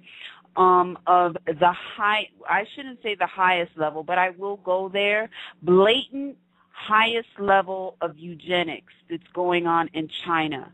Right now in China, there's a war going on with the feminine energy, with the family. Well, let me tell you something, family. There's some things going on in China right now where they are literally eliminating a whole group of girls, baby girls. They're hunting down mothers. I just heard a story today where a woman got hunted down. She had a third child, and they took the child, they put the child in a death room, and they actually, they killed the child and so on and so forth. And, another woman, they forced an abortion on her, and she actually died, and her family still can't get her body. China is doing huge atrocities in eugenics right now. And we're going to have a woman coming on. Her name is Kat Lewis. She's going to be coming on from the organization All Girls Allowed. And basically they're blowing up the spot on China. And I know that a lot of people know about the fact that China has this one-child rule. However, I don't think people really know what the jig is when it comes to the eugenics projects that are going on as we speak in China, the atrocities, women getting killed and children being ripped out of women's wombs, female children being put in these death rooms and literally being put to death. The estimate that I heard from this woman, Kat Lewis, was telling me that 200,000 baby girls were literally murdered by the government. So we're going to be talking about this, not to perpetuate fear, family, but to give you an awareness, if you will, and an awareness for your behavior in this reality. As you well know, we are literally, and I'm just going to be so blunt because y'all know who I am, we're literally the bitches of China. We have a lot of products in the United States that are made from the Chinese government, and when you're a participator in this reality, you participate in the wider essence of genocide. That's just how I feel about it. So we're going to be bringing some things up to the forefront. So next time you go out to your local store and you get a pan or you get, a piece of clothing and you look at the label and it says China, I think you need to rethink that because you're contributing to the wider essence of eugenics that is going down, the war against women and the family. It's an atrocity. So we're going to have her on. She's going to be on for 30 minutes because she has to do a PR gig, but I'm just grateful that we'll be able to get her for 30 minutes tomorrow. I'm grateful for anything that I can get because this is a very important topic. And I hope that you enjoyed this evening's show. I hope that this opened the essence of your reality, your eyes. And I know that, the people who love Lenon and Aida are very keen, very educated, and so on and so forth. And I know that people in the HO network are very keen, but we have many different types of people who listen to the HO network. I hope that it opened up your perspective. I hope it opened up your perspective on how you have to think and function and move in this reality. What you perceive is not what you think it is. There are many different deceptions that are going on in this so-called default that are not natural, are not normal, and are literally pulling us away from the essence of natural. I said natural reality. This is an artificiality that has been built around us, and we are literally losing our connection with Mother Earth and the cosmos. This is why some people can't even hear what's going on. That's why certain people can't even receive the transmission, if you will, in order to grow into a different place of consciousness, because we're constantly being bombarded through media manipulation, through invisible frequency of technology. There are many, many things. So I hope that you opened up your box a little bit and looked at things from a different reality. Don't just accept what you're receiving, because it's not always what it seems to be. It's not what it seems to be, family. Use your critical thinking. There are tools that you can use. We can no longer, as a society, as an organic being, stand without doing anything. We do have a choice. We do have free will. We do have the opportunity to change our reality. I just gave you a tool, Lenon Honor, and there are many others. LenonHonorFilms.com. I gave you one resource. Make sure that you check it out. There are tons of resources. He is dedicated to humanity at the advent of his family. His whole family's involved. And I have to say before I get on air, please make sure that you support the ones that give to us, because you know what? They don't have to do this. No one has to be on air to give this information. People like Lenon Honor, Aida, Siddiqui, Curtis from, Ton, KDCL Media. There are many others. They don't have to do this. They really don't. They could go into their caves and leave this information for their families and never giving to us ever. This is a privilege. I believe this to be a privilege, master teacher. So make sure, family, that you not only go to LenonHonorFilms.com, and I don't mean to be preachy, but I'm very firm in my truth, and I have no issue with expressing that. And I'm very firm in supporting in any which way you can. Okay, whether that's money or through something else. Let them know that they are loved and that you appreciate what they do for you, because they sacrifice a lot. And that's how much they love you. They love you a lot, or else they wouldn't be doing this. But I feel very passionate about this. I'm passionate about humanity. And when I deal with my brother Lenon and his passion for humanity, it makes me passionate. I feel like this when I deal with anyone who cares so much for us and our journey in this life. I have to speak on that truth. This life is a prayer. It's very sacred in nature. Everything that we do, the fact that we exist in this reality is a prayer. It's a gift. And we have to use that to the best of our ability. And there are people who have come here to planet Earth to help us wake up, to realize certain things, that all of this is a distraction in the end. It may not seem that way, but that's what it really is. So having ran around the block about 50 times, y'all know how I do, honey. I'm speaking from my heart. I hope that you enjoyed this evening. I know that I did. Come back and visit us. I send you so much love, family. You are so much more than what you're perceived to be. And until next time, family, bye-bye.